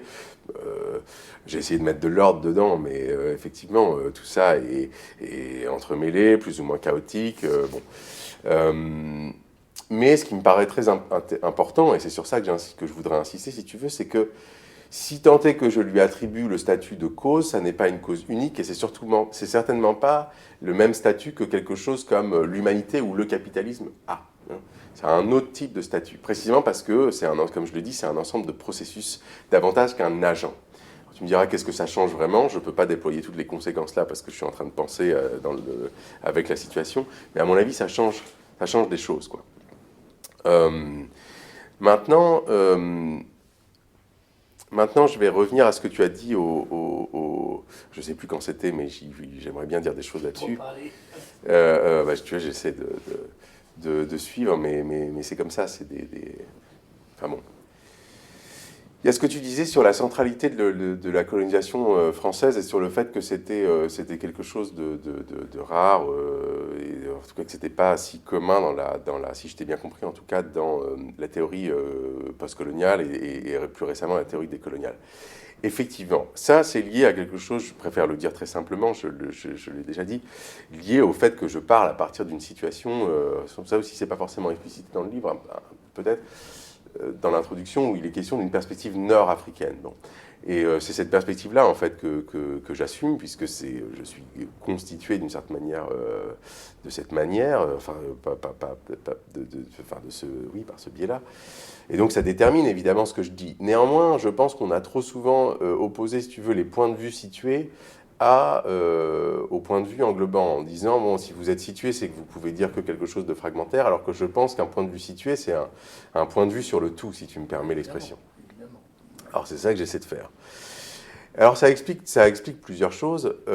Ça explique effectivement que, par définition, de ce point de vue-là, ce que la France a fait dans cette région du monde qu'on appelle le Maghreb ou l'Afrique du Nord, enfin l'Afrique du Nord occidentale, disons, la question c'était de savoir, mais qu'est-ce que ça a créé qui intéresse non pas simplement nous, et que ce soit du côté européen de la Méditerranée ou du côté africain de la Méditerranée, mais aussi de dire qu'au fond, cette histoire conflictuelle, qui est la nôtre de différents points de vue, qu'est-ce qu'elle nous permet de voir du monde qu'on ne verrait pas d'un autre point de vue. Voilà. Et les études décoloniales, elles ont un présupposé, et donc une chronologie, qui en fait donne tout son sens et toute sa centralité à la construction et à la colonisation des Amériques. Et de l'autre côté, la théorie postcoloniale met souvent au centre, disons, la colonisation britannique de l'Inde et en fait l'Empire britannique. Et je me suis dit, il y a forcément quelque chose qu'on ne voit pas si on part de l'un ou de l'autre. Et c'est en fait, bon, je vois bien que c'est ambitieux, mais ça me paraissait, si tu veux, et ça me paraît toujours absurde, qu'un courant décolonial ait émergé en France et ne soit pas parti de sa propre expérience. Mais évidemment. Et pourtant, et c'est là tout ce qui me paraît encore plus absurde dans ces débats, c'est qu'au fond, il y a deux références clés. La première est connue, la deuxième est moins connue, malheureusement. La première référence clé de ces deux courants, mais surtout une courant décoloniale, c'est Fanon, et donc produit de l'Empire français, mais qui est un produit du monde francophone, évidemment qui est contre cette structure, bien sûr, mais dont on sait très bien que la proposition, une des grandes propositions théoriques et politiques, en tout cas celle des damnés de la Terre, c'est moins vrai de ce qu'il a écrit avant, est très liée à la révolution algérienne, et il cite aussi, enfin plutôt il utilise beaucoup de sources qu'il ne cite pas forcément, qui sont des sources algériennes, bon, qui sont en fait ses camarades, quoi, finalement, et qui fait de ce livre Les damnés de la Terre, certes un livre de Fanon, mais en fait un livre collectif. Un livre où, en fait, de multiples voix qu'on a oubliées parlent, si tu veux. Ton ami Mohamed Arbi l'a montré à plusieurs écarts. Mohamed Arbi n'a pas été l'ami de Fanon. Enfin, je dis pas qu'il était son ennemi, c'est pas du tout ça que je veux J'ai dire. dit ton ami. Hein? J'ai dit ton ami. Ah, mon ami, excuse-moi. Pardon, je suis son sourd. camarade, ton ami. Ah, ça me fait beaucoup d'honneur. Vas-y, Voilà. continue. La deuxième source, et ça c'est vraiment encore plus absurde au fond, puisqu'elle n'est pas reconnue, c'est Abdelkébir Khatibi. Donc, on peut dire philosophe et sociologue marocain, qui est, à mon avis, le premier auteur à, en fait, dans les années, il me semble, sauf erreur de ma part, dans les années 80, à utiliser en fait le terme décolonial, et même dans le Maghreb pluriel, et même à, si tu veux, formuler ce qui est devenu une problématique, pour le coup, plutôt des études postcoloniales, à savoir l'idée selon laquelle il fallait continuer la décolonisation, mais en s'interrogeant, en faisant de l'Europe une question, c'est-à-dire dans quelle mesure est-ce que l'Europe nous hante encore, même hors de l'Europe, et dans quelle mesure, au fond, il ne fallait pas continuer le geste de la décolonisation en décolonisant le savoir lui-même. Bon. Des décoloniaux latino-américains, par exemple, citent Khatibi, c'est le cas de Mignolo, par exemple, et Khatibi est complètement passé sous silence en France, par exemple. Alors que toute sa réflexion, disons, appelons-la décoloniale, est liée, en fait, à une réflexion sur le Maghreb et très ancrée, en fait, à partir d'un point de vue nord-africain. Il n'est connu que comme poète. C'est très bizarre. Bon. Enfin, à mon avis, c'est à la fois étrange et significatif ou révélateur. Bon. Alors, si je devais situer mon geste, si tu veux, par rapport à tout cela, c'est que, si tu veux, j'essaie de continuer cette affaire et de reprendre quelque chose qui, à mon avis, a été passé sous silence par ceux-là même qui étaient censés en être les continuateurs et qui se nomment des coloniaux, etc. C'est une des raisons pour lesquelles voilà, je confesse ma solidarité à la fois pleine et entière envers ce qui s'appelle des fois un courant, et en même temps, je suis obligé de m'en dissocier pour cette raison-là et pour une autre raison qui est en fait la formulation de ce concept d'impérialité. Alors il y a une autre strate dans ce concept dont tu as parlé, une autre dimension, qui est le rapport à l'islam, et dont je ne veux pas faire grand cas ici, mais si tu veux, il y a certains articles qui ont été publiés, que je ne vais pas trop mentionner, qui sont des articles polémiques, etc., et dans lesquels... plus ou moins accusé de faire du rapport de l'Occident à l'islam la clé de voûte de l'ensemble de l'histoire humaine, ou alors plus récemment quelqu'un m'a dit oui, mais les autres altérités par rapport à l'altérité musulmane, etc. Je voudrais juste dire un mot de ça.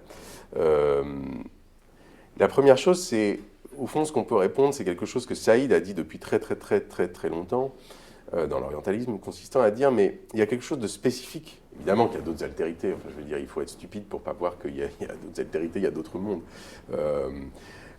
Mais il y a une singularité des civilisations islamiques et du rapport de l'Occident aux différentes civilisations musulmanes, c'est pas la même chose que l'islam, qui est que les Occidentaux ont vu ces civilisations comme des civilisations rivales davantage que les autres, et comme des menaces davantage que les autres. Et ça crée un type de rapport dont la violence et les potentiels d'exclusion sont très puissants. Voilà. Et je pense que si j'essaie de dire quelque chose, ça n'est au fond que cela, d'essayer de faire droit au fait que quand on racialise les musulmans, ou les musulmans ou les musulmanes, et qu'on racialise l'islam,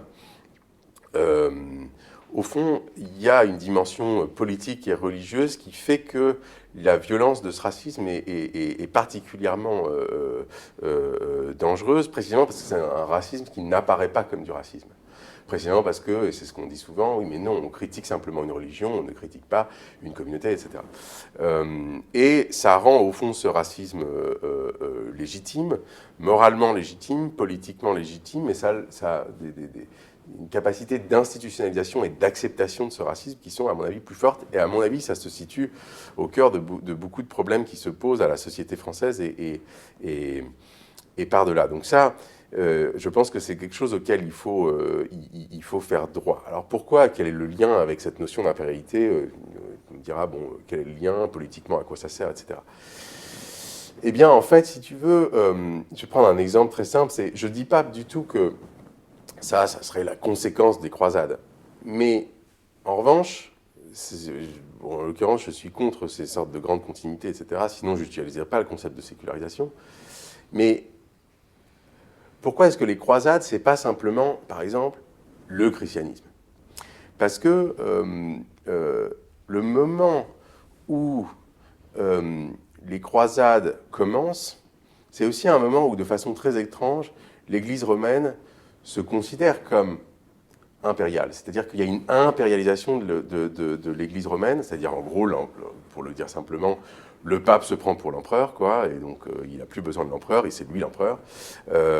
Et c'est très intéressant de voir, et j'en ai discuté avec certains collègues qui sont des historiens médiévistes et qui sont d'accord avec l'hypothèse, consistant à dire, oui, effectivement, il y a quelque chose qui se passe dans le vis-à-vis avec l'islam qui, en même temps, crée ce qu'on peut appeler, du coup, une impérialisation de l'Église à ce moment-là. Et j'essaie simplement de faire droit au fait qu'il y a quelque chose qui se passe en vis-à-vis. Et donc, au fond, l'impérialité permet de comprendre, si tu veux, cette couche, cette dimension théologico-politique qui se passe avant le colonialisme, et en même temps de dire, cette dimension-là, elle se rejoue dans le colonialisme, même quand, entre guillemets, l'ennemi explicite n'est pas le musulman ou le monde musulman. Donc en gros, c'est ça que j'essaie de dire, quoi. Maintenant, j'aimerais dire 2-3 choses concernant la France et la remise en cause de la je sais pas comment dire, l'idéologie républicaine et donc aussi de la manière dont l'histoire de France est racontée. C'est ce que tu disais, je crois, en dernier lieu. Effectivement, encore une fois, je commente le sens et les fonctions de cette catégorie d'impérialité. Effectivement, une des choses que ça permet de voir, à mon sens, à mon avis, c'est cette alternance qu'on trouve au XIXe siècle entre effectivement la forme empire et la forme république. Puisque la République a gagné, on est encore dans cette idéologie qui consiste à dire, bon, là pour le coup c'est une téléologie, la République a gagné puisqu'elle devait gagner, et qu'au fond la France et la laïcité est républicaine, alors qu'en fait non, pas vraiment. Si la laïcité dépend du moment napoléonien, comme Bobéro l'a montré, etc., il dépend fortement de la sécularisation, et puis dépend très fortement, la laïcité dépend très fortement de la forme empire. Le dire d'une certaine manière est d'une banalité folle, c'est-à-dire que ce n'est pas un argument polémique consistant à dire la laïcité est un projet colonial, ce que d'ailleurs j'ai jamais dit, ou un projet colonialiste par essence, que je ne dis pas du tout, consiste simplement à dire de façon très descriptive, si tu veux, mais comment faire droit, comment prendre au sérieux le fait que la première forme institutionnelle que prend la sécularisation en France, c'est une forme impériale, néo-romaine, c'est le Premier Empire. Et pourquoi est-ce que c'est... Et comment donner un sens à ces alternances, comme tu disais, ça se dédouble au fond, hein. On a le Premier Empire. Bon, ensuite, c'est plus compliqué parce qu'il y a des restaurations monarchiques, mais il y a une république qui se met ensuite en œuvre, la deuxième, qui ensuite... Bon, après, il y a un coup d'État, là, je refais un peu l'histoire de base, et au fond, il y a un retour du bonapartisme. Ce qui est intéressant, c'est que c'est un retour à travers une fonction qu'on a encore, qui est la fonction présidentielle. Évidemment. tendance à dire, si tu veux, quand beaucoup de gens disent « Ah oui, mais la France, il y a toujours besoin du monarque, etc. » Oui, on est en train de parler de quelque chose de très précis. On est en train de parler du fait que probablement, je pense que c'est le premier président de la République française, c'était Napoléon III. C'est-à-dire, en gros, c'est l'impérialité, ça. C'est ce que j'appellerais une zone d'impérialité, si tu veux, dans le dispositif démocratique qui lui donne un sens toujours plus ou moins plébiscitaire, quoi, on pourrait dire. C'est-à-dire celui qui a déjà gagné se fait élire, quoi. Ce qui montre aussi que le rôle de la violence est central dans cette affaire. On pourrait aller de là à De Gaulle, dire pourquoi la Ve République est si centralement déterminée par ce qui s'est passé en Algérie, etc. Mais peut-être que cela va sans dire. Donc ça sert aussi à ça, cette catégorie. Alors, ça sert à beaucoup de choses, mais bon, voilà, c'est à la fois la force et les défauts du livre, hein, j'en suis conscient. Mais oui, effectivement, si par là on pouvait, enfin j'espère, on pouvait arrêter, si tu veux, la dimension strictement polémique de la question, arrêter de réduire la question des héritages coloniaux à une dimension purement polémique, ça serait bien.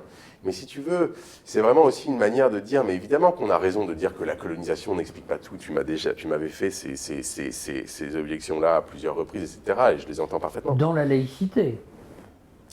Mais en général, si tu veux, ma façon de répondre à cette objection est de dire, mais oui, bien sûr, puisqu'il y a l'impérial. Et l'impérial, ça n'est pas simplement le colonial. Voilà. Bon, du coup, j'ai moi aussi trop parlé, mais tu vois, on parle trop. Mais non, au contraire.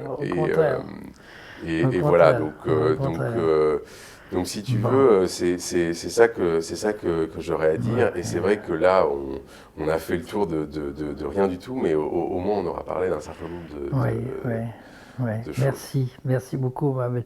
Alors écoute, il y aurait beaucoup de choses. Moi, je les ai énumérées, mais je vais sauter. Bon. Il y a quand même un truc, j'espère que ça ne va pas créer. On a déjà parlé de ça. Bon. Et je ne peux pas ne pas dire. C'est-à-dire que, bon, moi, ce que je pense, si tu veux, c'est que quelqu'un qui a eu une grande idée, qui l'a développée de façon un peu systématique, et qui a le tour d'esprit qui est le tien, critique dans le sens le plus exigeant du terme, commence immédiatement à, je ne dis pas à se renier, mais à infléchir, à compliquer et à corriger ce qu'il a écrit. Donc c'est ce qui va t'arriver inévitablement, et ça commence déjà d'une certaine façon ce soir. Bon. Alors le rôle d'un interlocuteur, c'est peut-être, dans certains cas, de dire, pas du tout ce qui fâche, c'est pas la question, mais ce qu'il faut pas éviter pour, comme tu dis toi-même tout à l'heure, ne pas laisser tomber une question, disons, difficile. Hein, bon. Alors, tu as dit toi-même, bon, on pourrait parler longuement de l'islam, je vais en parler de façon très courte. Bon. Eh bien, tant pis, moi, je me risque, mais je suis complètement d'accord avec tout ce que tu dis, et on va revenir et sur la question, un instant, et sur la question de l'islamophobie, et sur la question de la racisation de l'islam. Bon. Mais quand on dit il importe d'analyser historiquement et en quelque sorte structurellement ou intellectuellement, disons, hein, la formation idéologique à l'intérieur de laquelle l'islam apparaît comme non seulement l'autre, hein, mais tu l'as dit toi-même, le rival. Hein, le rival. Et ça me semble vraiment fondamental. Et ça conjoint tout ce qui concerne la question d'Orient, le rôle de l'Empire ottoman, etc. d'un côté, et de l'autre, un des points les plus décisifs de ce que tu as fait, c'est pas toi qui as inventé le mot évidemment, mais tu en as fait un concept, c'est-à-dire la question du caractère inconvertible des musulmans, qui est le point de départ du processus de racisation, si je te comprends bien. Hein, si je comprends bien. Bon. Donc quand on dit ça, bon, eh ben, moi je me dis, mais il faut un complément aussi, hein, et qui est comment l'islam, les musulmans, les civilisations, c'est pas un tout, hein, j'ai jamais dit ça. Hein, bon, les individus qui et les penseurs, éventuellement les politiques, hein, dont le milieu de formation à la fois géographique, historique, sociale, etc., et l'une ou l'autre des branches de la civilisation islamique, de la civilisation musulmane, hein, quelle est leur image du colonisateur, hein. Bon, parce que en fait, il y a quelque chose comme une rivalité mimétique, hein. Je ne dis pas qu'elle est symétrique, je ne dis pas que c'est juste le renvoi du berger à la bergère, hein. Bon. Il m'est arrivé de dire, ce qui était peut-être un peu risqué au moment des suites du 11 septembre, que le délire de souveraineté universelle du président américain comportait un élément de rivalité mimétique avec l'imaginaire du califat et de la reconstitution de la puissance de l'islam dans le monde. Bon, alors ça va beaucoup trop vite, mais et puis j'ai dit aussi, par exemple à Talal Assad, on en a parlé, etc., après son livre sur justement après le 11 septembre, sur la façon dont les civilisations chrétiennes se représentent les attentats suicides, etc., que tout ça me paraissait très convaincant, mais qu'il me manquait évidemment des éléments même rudimentaires, non pas rudimentaires, en fait il ne faut pas qu'ils soient rudimentaires, d'intelligibilité de ce qu'on pense de l'autre côté, si tu veux, parce qu'il y a qu'on le veuille ou non, un autre côté. Bon, alors, peut-être que c'était la connerie à pas dire, mais bon. Mais le point sur lequel... Alors, le saint-simonisme aussi, c'est quelque chose de crucial. Il y a, je pense, un dilemme. Je dis ça parce que je dis que je ne suis pas là pour défendre le marxisme, mais j'ai une formation marxiste, tout le monde le sait. Bon. Donc j'ai ruminé ces textes pendant longtemps. Et je te prie de croire que le jour où j'ai découvert, grâce à des commentateurs intermédiaires naturellement, que toute une série de formulations fondamentales du manifeste communiste de Marx, qui sont passées dans notre culture comme étant typiquement marxistes, hein, y compris sur la lutte des classes, les noms qui lui sont donnés, etc., sont, je ne dis pas des copiages, c'est pas l'idée, mais sont des transcriptions, hein, et des réappropriations littérales de ce qu'il y avait dans l'exposition de la doctrine saint-simonienne de 1829, évidemment quelque chose comme une fenêtre d'intelligibilité s'est ouverte. Bon, alors à partir de là, je suis préparé à te donner plus que 100 fois, mais je dirais même 1000 fois raison, sur l'importance historique et politique du saint-simonisme dans l'histoire française et par voie de conséquence au-delà. Hein, bon. Je suis même tenté de dire, sous réserve bien sûr de vérification de tous les textes que tu cites et de leur contextualisation, parce que sans ça, bon, etc., que, à la limite, on pourrait dire que le saint-simonisme a inventé le discours qui a été hégémonique dans l'histoire de la société française moderne. Bon. Mais à partir de ce moment-là, et ce que tout le monde ne sait pas et ne dit pas, même s'il y a il y a eu des bons historiens du saint-simonisme, mais c'est des historiens qui se contentent de l'histoire des idées. Et puis ailleurs, il y a des histoires de la finance, de la banque, l'histoire du canal de Suez, des histoires de la colonisation de l'Algérie. Ça, bon, tu montres bien que la chose n'a pas été suffisamment creusée, etc., etc., mais ça ne communique pas l'un et l'autre, alors que justement il faut le faire communiquer. Mais à partir de ce moment-là, il y a quelque chose comme un dilemme, hein, qui est un dilemme d'ailleurs très classique au fond dans l'histoire, je disais hégémonie, bon, une histoire des idées, une histoire politique des idées, pas une histoire des idées politiques, mais une histoire politique des idées. C'est-à-dire que, est-ce qu'à partir du moment où on a identifié un discours qui est qui est potentiellement généralisé ou englobant. Bon. Est-ce que ça va nous servir à expliquer que tous les gens qui en dépensent d'une façon ou d'une autre représentent une variante de ce discours hégémonique, ou est-ce que ça va nous servir au contraire, en même temps, je dirais, à poser la question de savoir pourquoi il y a des clashs, pourquoi il y a des bifurcations, pourquoi il y a des scissions qui se produisent à l'intérieur de ce discours. Et comme chacun sait, il y a eu des scissions justement dans l'histoire du saint-simonisme.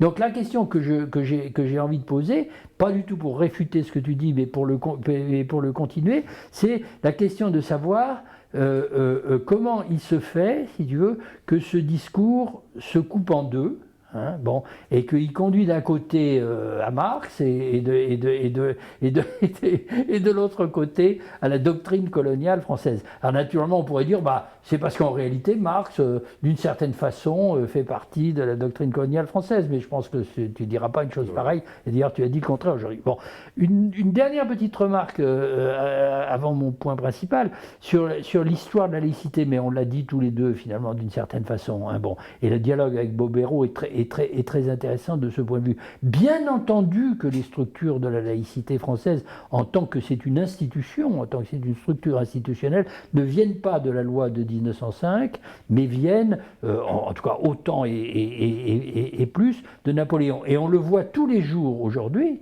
hein, on le voit tous les jours aujourd'hui, dans les débats sur l'institutionnalisation de l'islam, sur le modèle du consistoire israélite qu'on cherche à imiter ou qu'on donne en exemple. Tout ça, ça relève du concordat, ça ne relève pas de la séparation de l'Église et de l'État dans le sens de 1905, etc. Donc, complètement d'accord. Bon, alors le dernier point, Fanon et les voies de racialisation. Hein, bon. Alors là encore, j'espère ne pas dire trop de sottises, mais si Fanon est important pour toi, il est aussi pour ma génération, tu penses bien. Bon, et pour toutes sortes d'autres raisons. Bon. Alors la question est régulièrement posée à droite ou à gauche sur le mode pas de la contre-histoire, mais de l'histoire alternative ou contre-factuelle. Bon. Et moi, cette question m'interpelle, hein, même si elle est absurde dans un sens si on ne peut pas y répondre. Qu'est-ce que Fanon aurait pensé de l'histoire de l'Algérie après l'indépendance, hein? Ou je dirais les choses autrement, non pas est-ce qu'il aurait été horrifié comme l'a été Mohamed Arbi après s'être battu, etc. Mais est-ce qu'il aurait eu les instruments qui lui permettent de comprendre, en partie au moins, pourquoi les choses évoluent de cette façon? Bon. Et là, il me semble qu'il est impossible, ça a mené à il est impossible de ne pas revenir, j'espère que ça ne paraît pas ni réducteur, ni hautain, ni rien du tout, etc., à ce phénomène quand même incroyable, extraordinaire, que Fanon, l'enfant de plusieurs choses, bien sûr, de la philosophie française, de la psychiatrie la plus avancée de son époque, enfin, un des génies, disons, intellectuels, de toute façon, hein, de son moment. Mais quand même, l'enfant de la Martinique, hein, pour qui le racisme est, comme c'est à nouveau le cas aujourd'hui dans beaucoup des discours sur le racisme de type décolonial ou postcolonial, fondamentalement le phénomène de la persistance de la ligne de couleur dont les racines sont dans l'institution de l'esclavage. Bon. Fanon arrive en Algérie, et après les vicissitudes que nous savons, devient, pour un temps au moins, l'intellectuel le plus éloquent, le plus visible à l'international, mais aussi l'ambassadeur, d'une certaine façon, auprès du panafricanisme, de ce qui deviendra la tricontinentale et dont il était un des artisans à l'avance, etc., de la révolution algérienne. Hein, bon. Donc, l'un des combattants de l'antiracisme engagé, qui a pour terrain d'expérience le racisme colonial de type algérien. Donc pour aller très vite, ce que tu décris toi comme la racisation de la religion, hein, l'indigénat, la catégorisation de l'indigénat comme racisation de la religion à partir de cette constatation que les musulmans ne sont pas convertibles. Et moi je crois que, tu me diras si je me trompe en te lisant, mais qu'on doit entendre à la fois deux choses. On doit entendre d'une part, il ne faut pas essayer de les convertir parce qu'on n'y arrivera pas.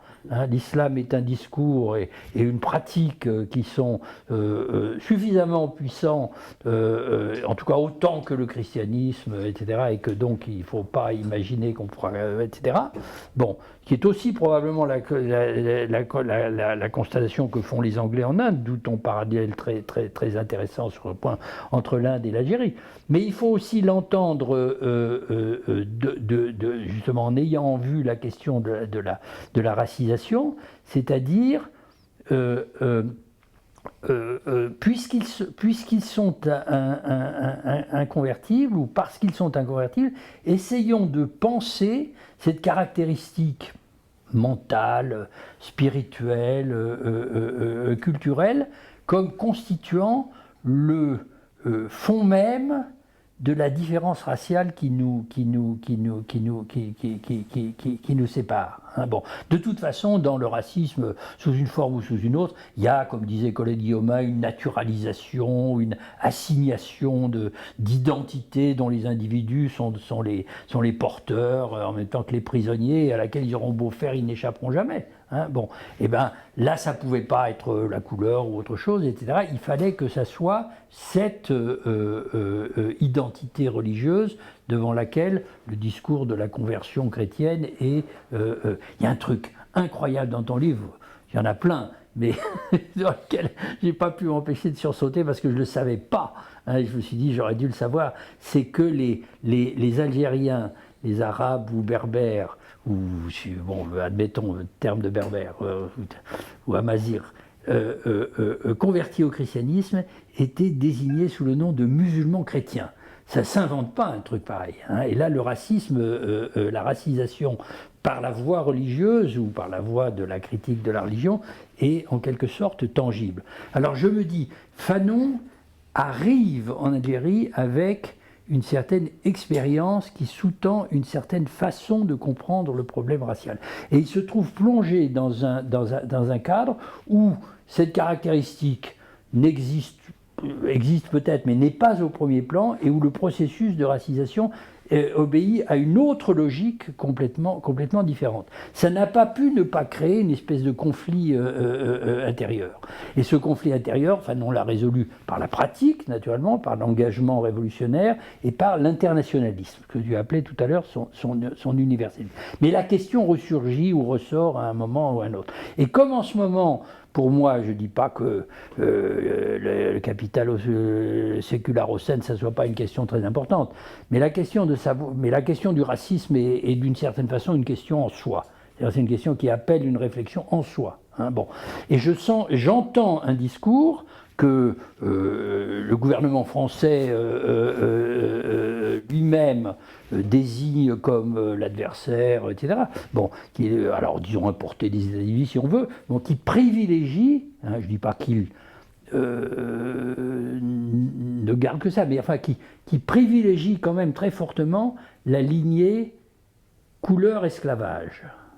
Hein, bon. Et toi tu nous dis, il y en a une autre. Hein, et probablement il y en a encore d'autres. Hein, parce que l'histoire allemande et l'histoire française, c'est des histoires mimétiques. C'est formidable ton chapitre sur la confessionnalisation, etc. Bon. Et, donc probablement il y en a. Donc il y a une pluralité de voies de racisation dans l'histoire de la modernité occidentale. Bon, qui ont toutes plus ou moins un lien avec le colonialisme.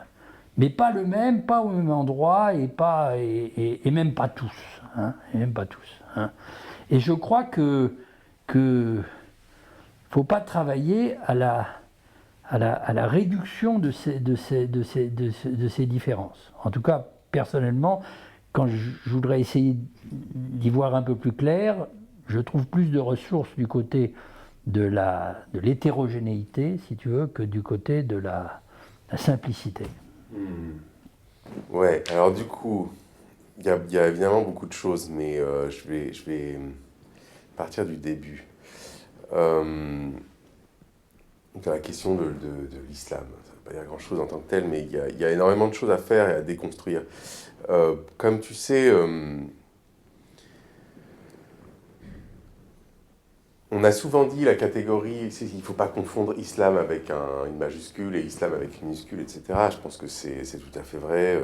Saïd a dit beaucoup de choses là-dessus, sur l'impossibilité d'essentialiser les musulmans. Et je crois que c'est vrai. Je pense qu'on a besoin de cet instrument critique pour remettre en cause en fait le fait que beaucoup de discours islamophobes en fait fantasment une unité communautaire qui en fait n'existe pas, et surtout pas en contexte sécularisé. Mais je fais partie de ceux qui pensent que qu'au fond, même dans les pays dits à majorité musulmane, en fait, il y a des héritages justement de ce que j'appelle la sécularisation. On n'est pas du tout dans une situation où on serait comme ça dans un monde purement islamique et pur, ou qui serait comme ça un autre monde civilisationnel. Il y a quelque chose de précis que j'aimerais dire par rapport à ça, et, parce qu'au fond, ce chapitre que tu as cité sur l'indigénat, autre histoire de l'indigénat, consiste à dire deux choses. La première, c'est la chose la plus massive, c'est, au fond, c'est un apartheid. C'est un apartheid parce qu'il y a une ségrégation. C'est un apartheid aussi, et c'est moins connu, parce qu'il y a non seulement une racialisation à l'œuvre, mais il y a aussi ce qu'on appellera une tribalisation du pouvoir dans les zones rurales, ce qui fait que moi je ne parlerai pas par exemple d'apartheid en France, parce que si on prend au sérieux le fait que l'apartheid c'est effectivement un dispositif de racialisation, mais aussi un dispositif de construction des tribus, de gouvernement des tribus, de construction même de la catégorie de la tribu, alors on a vraiment affaire à une institution qui est proprement coloniale. C'est pour ça que je ne veux pas généraliser à partir de là et dire, voilà, c'est le même apartheid qui a lieu en France, etc., même s'il y a des zones d'apartheid, des modalités. Voilà. Ça, c'est la première chose. Et le deuxième argument sur lequel j'aimerais insister, c'est parce que c'est au fond ce que... Ça, Fanon l'a vu, hein, il parle de ségrégation spatiale, de séparation radicale entre les mondes, d'un côté le colonisateur. Donc, d'une part, je voulais historiciser ça, et au fond aussi donner une sorte peut-être de force historique à des comparaisons qui, chez lui, sont faites au détour d'une phrase, quoi, entre l'Afrique du Sud et l'Algérie, par exemple. Mais l'autre élément, et ça c'est vraiment quelque chose qu'à mon avis Fanon n'a pas compris, et beaucoup d'autres après lui, c'est-à-dire beaucoup d'autres théoriciens de la race et du racisme qui se sont inspirés de lui, c'est que dans le cas de l'Algérie, c'est frappant, mais à mon avis il n'y a pas que en Algérie, c'est qu'il y a une racialisation de l'islam, mais elle va toujours de pair avec une codification de l'islam lui-même. Cette codification, c'est pour ça que là j'emploie la catégorie de sécularisation, elle se fait sur le modèle du code civil. Et au fond, ça c'est assez inédit. C'est-à-dire qu'au fond, c'est pas simplement qu'il y a juste du racisme, c'est qu'il y a en même temps, simultanément, une transformation, une reconstruction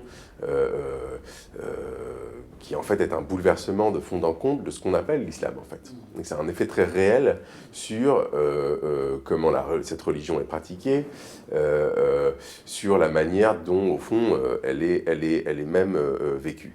Alors pour prendre des exemples simples et concrets, et avant d'aller vers la conclusion de ce que je veux dire, c'est que ce qu'on appelait le statut personnel, qui en fait définissait l'indigène comme tel, c'est précisément le fait d'être soumis en fait à ce que l'État français a fait de la charia, un code, codification d'un certain nombre de règles qui justement n'étaient pas codifiées avant. Bon, je ne vais pas parler du statut que ça avait avant, parce que ça nous emmènerait loin, mais donc il y a quelque chose qui se joue là-dedans qui est important, quoi. Ça veut dire aussi que l'État colonial français a appliqué la charia dans ses colonies, quoi. Donc c'est ce qui veut dire que alors peut-être que d'une certaine manière c'était un État séculier, mais par le même biais ça ne l'a pas empêché d'appliquer la charia et de reconstruire la charia d'une certaine manière. Ça, à mon avis, ça me semble complètement absent du discours, disons, dominant sur le racisme. Et alors c'est là que ça me paraît engendrer la possibilité, alors dans le livre c'est pas suffisamment présent, là je suis en train de parler aussi de recherche à venir, ça permet de mettre en œuvre ce que j'appellerais une double critique, c'est-à-dire aussi de comprendre la manière dont, au fond, la politisation de l'islam est justement, les modes de politisation contemporaine de l'islam sont en fait liés à ce moment de codification.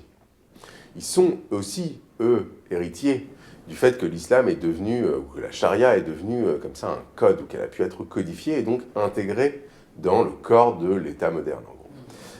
À mon sens, et là-dessus je suis à la fois Wael Halak et Talal Assad, qui à mon avis a ouvert la voie hein, sur ce chapitre, et que enfin, c'est au fond tout son apport par rapport à des théoriciens comme Saïd ou Fanon, et à mon avis c'est un apport qui n'est pas du tout suffisamment reconnu. C'est un apport fondamental parce qu'il n'est pas que déconstructif, il nous permet de comprendre les sociétés hors d'Occident à l'aune d'autres catégories.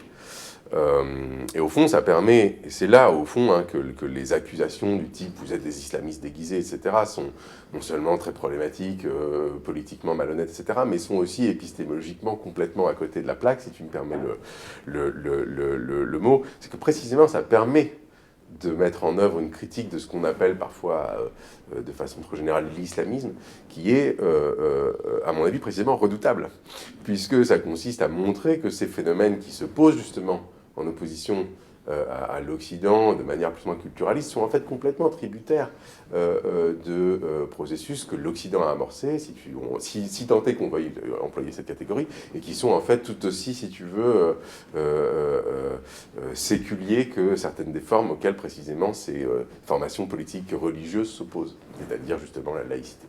C'est pour ça aussi, et je reviens à ton premier point, qu'au fond, je maintiens ce concept de sécularisation, et que j'ai pas voulu parler de sécularisme. Je serais tout à fait d'accord avec toi, Étienne, de dire que la laïcité, c'est pas la même chose que le sécularisme, et cette catégorie de sécularisme, il faut la manier avec précaution. Et c'est vrai que, en revanche, j'ai voulu maintenir la catégorie de sécularisation, qui est sous-théorisée par l'anthropologie. C'est le code. En tout cas, une partie de... Oui, je comprends. Dans ce cas-là, c'est le code. C'est le centre. Dans ce cas-là, dans ce cas bien particulier, c'est le code. Parce que elle me paraît, si tu veux, inévitable. Et Dieu sait que j'ai essayé de m'en débarrasser de cette catégorie de sécularisation, mais elle me paraît inévitable parce que voilà, il faut penser la genèse de ce qu'on appelle la sécularité, quoi. Bon, tout ça pour dire quoi? Tout ça pour dire que ça serait toute une discussion à part entière, en tant que telle, mais on ne sait pas de quoi demain sera fait, donc je préfère qu'on l'ait maintenant et qu'on prenne ce temps. L'Algérie, après, c'est aussi pour ça que, enfin, j'en sais quelque chose, puisque c'est pour ça que je n'habite pas en Algérie, a vécu évidemment un moment qui est très traumatique, on appelle la décennie noire parfois. Peut-être que c'est même mieux de parler de décennie noire que de parler de guerre civile, puisque parfois on dit c'est la guerre sur les civils, c'est pas la même chose. Mais évidemment, ça a été d'une horreur absolue. Et un des problèmes auxquels on se confronte, et quelqu'un comme moi se confronte, tu sais, même dans des contextes non intellectuels, c'est au fond d'être mis dans la situation de dire, au fond, qu'on serait simplement critique de la laïcité en général, de toute forme de laïcisation, et qu'au fond, on se ferait les défenseurs d'une théologie politique. Ce qui n'a vraiment jamais été ma position. Ma position critique a conduit certaines personnes à prendre cette position-là, qui n'a jamais été la mienne, c'est-à-dire réactiver telle ou telle théologie politique, de la libération parfois, etc. Alors, c'est pas ma position, pourquoi ? Parce que, en fait, on a affaire à quelque chose de beaucoup plus complexe et de beaucoup plus grave politiquement, qui est au fond qu'à partir à la fin des années 80 en Algérie et ensuite des années 90, il y a eu une expression populaire d'un désaccord avec les régimes politiques en place, qui ne sont pas des régimes particulièrement religieux ou islamiques à part entière, mais c'est difficile de dire qu'ils sont purement laïques non plus, c'est une forme d'hybride. Ils soumettent l'islam au pouvoir d'État et qui en même temps définissent l'islam, alors là pour le coup comme une religion d'État, mais aussi parce que l'islam est soumis à l'État et qu'au fond il y a eu une protestation populaire contre ces régimes qui a pris la forme du vote, comme tu sais, du vote islamiste. Alors ça a posé des questions, des questions très urgentes à un certain nombre d'intellectuels qui eux-mêmes n'étaient pas particulièrement musulmans, mais qui venaient de ces pays-là, et qui consistaient à dire, mais au fond, il va être difficile pour nous d'ignorer qu'au fond, une certaine expression démocratique se joue à travers ce vote, et qu'on ne peut pas simplement la disqualifier au risque de devenir ce que sont devenus ce qu'on appelait les éradicateurs, comme tu sais, c'est-à-dire de défendre la dictature à tout prix, c'est-à-dire tout sauf l'islamisme. Et alors du coup, simplement, il y a plusieurs choses à faire et à dire à partir de cela, c'est de comprendre comment, au fond, les deux pôles idéologiques, disons d'un côté ce qu'on appellera laïcité ou laïcisme et islamisme de l'autre, au fond que les deux sont potentiellement deux faces de la même chose, et cette même chose, moi j'essaie de l'appeler sécularisation. Au fond, ça fait partie du même monde, et c'est ça qu'il faut essayer de comprendre, si possible, sur un long terme. Mais l'autre chose aussi, c'est à partir du moment où on se dit que la codification de la codification coloniale de l'islam a en fait déterminé la manière dont en fait l'islam se politise, ne détermine pas tout, mais beaucoup de la manière dont l'espace à travers lequel l'islam peut se politiser, alors au fond, là, on se rend compte qu'il y a une implication, il y a un héritage du colonialisme qui est pas simplement occidental et qui n'est pas simplement, si tu veux, européen. Alors pourquoi est-ce que je dis ça? C'est parce qu'à mon avis, les analyses du type, il y a eu une sorte d'échec de la décolonisation qui a ensuite conduit à l'islamisme ou à l'islam ou au renouveau islamique comme une sorte d'aveu d'échec et de compensation, me paraît être compliqué parce que il y a certaines choses qui se sont passées bien avant et qui sont liées à la manière dont justement la tradition islamique a été d'une certaine manière colonisée de l'intérieur et codifiée par ce même biais.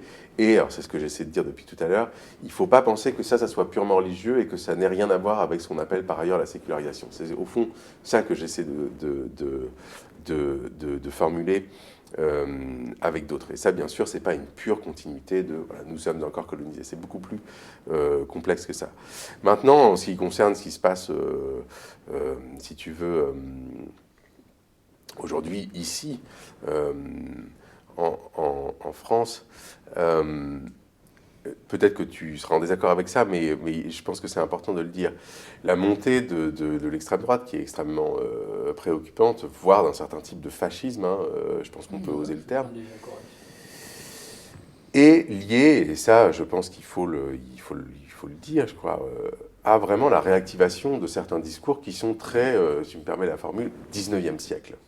Je ne dis pas qu'on a affaire au même type de fascisme, je ne dis pas que le fascisme du XXe siècle était le même ou qu'il était autant hérité. Au XIXe siècle, il n'y a pas de fascisme. Non, bien sûr.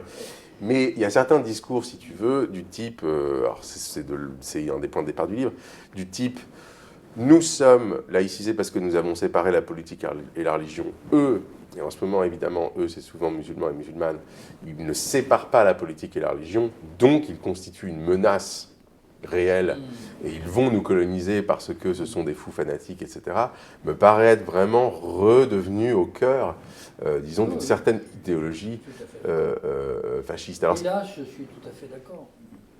Et donc là, il me paraît y avoir une urgence. Alors évidemment, je ne dis pas que l'idéologie a une efficacité à part entière, mais à un moment donné, quand il y a des discours, il faut y répondre. Et je trouve que la gauche, parce qu'elle ne prend pas au sérieux, par exemple, ce partage, l'invention de ce partage, la critique de ce partage, et qu'elle a peur aussi de parler des questions d'islam, puisqu'elle ne sait pas exactement ce qu'elle en pense, aussi, cette incapacité à répondre à l'idéologie droitière sur son propre terrain, j'ai envie de dire, à mon avis, explique en partie, c'est une des raisons pour lesquelles elle est dans une situation d'impuissance assez structurelle. Il y a d'autres raisons, il y a des causes beaucoup plus matérielles que tout ça, mais à mon avis, ça en fait partie. Maintenant, il y a quelque chose c'est ce que tu as dit au début, et c'est pareil, j'aimerais même pas me défiler, comme on dit, c'est cette question il y a bien quelque chose qui se passe de l'autre côté de la ligne coloniale, c'est-à-dire les musulmans pensent bien, ou les musulmanes pensent bien quelque chose du colonialisme au moment où il se déploie, etc.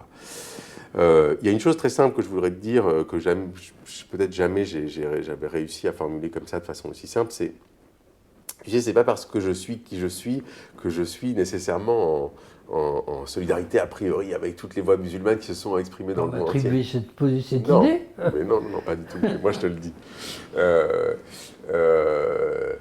Et pourquoi est-ce que je dis ça? C'est parce que précisément, c'est pas une sorte de désolidarisation facile, c'est que encore une fois, double critique. C'est-à-dire que moi, ce qui m'intéressera, j'ai un peu écrit là-dessus, mais ce qui m'intéressera si je m'intéresse à Renan, par exemple, grand orientaliste français s'il en est, qui a très bien été analysé par Edouard Saïd, c'est évidemment à la réponse d'Al-Afrani. Bon, et la réponse d'Al-Afrani présuppose des choses, si tu veux, qui font partie des catégories que par ailleurs je critique. Donc j'irai jamais, par exemple, défendre Al-Afrani, la grande voix musulmane contre Renan, etc.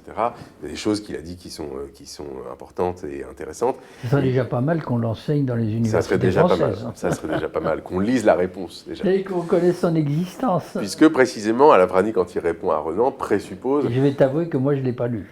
Voilà, on ne lit pas la réponse, par exemple. présuppose par exemple, en gros, un récit de sécularisation qui consiste à dire Renan a raison, pour l'instant l'islam est fanatique, mais laissez-nous du temps, nous allons nous séculariser et l'islam va suivre le même processus que ce que lui qui a suivi le christianisme, parce que la sécularisation justement est un processus universel et l'islam y parviendra en son temps, puisque ça prend en gros plus de temps parce que l'islam est intervenu après le christianisme. Donc il me paraît être par exemple une lecture de l'histoire absolument problématique et contestable. Donc ça c'est la première chose que je voudrais te dire. Parce que si tu veux, si moi je dois suivre une voie de ce point de vue-là, c'est que la civilisation, si l'islam a engendré des civilisations, la tradition islamique a engendré des civilisations, ces civilisations sont mortes. Il n'y a aucune raison, à mon sens, de vouloir les régénérer ou les réactiver. Et à mon avis, cette tentation, elle se situe en partie, si tu veux, au cœur on pourrait appeler ça des nouvelles formes, des formes néo-impériales à l'intérieur même de la tradition, disons, de ce qu'on appelle vaguement des fois l'islam politique. Bon. Alors, une des raisons pour lesquelles,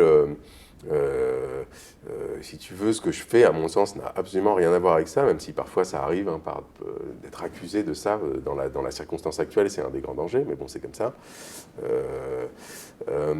C'est que moi, si tu veux, ce qui m'intéresse, c'est de comprendre quelle est la nature du langage coranique aujourd'hui. Et au fond, de dire, mais quelles sont les ressources qu'on a à notre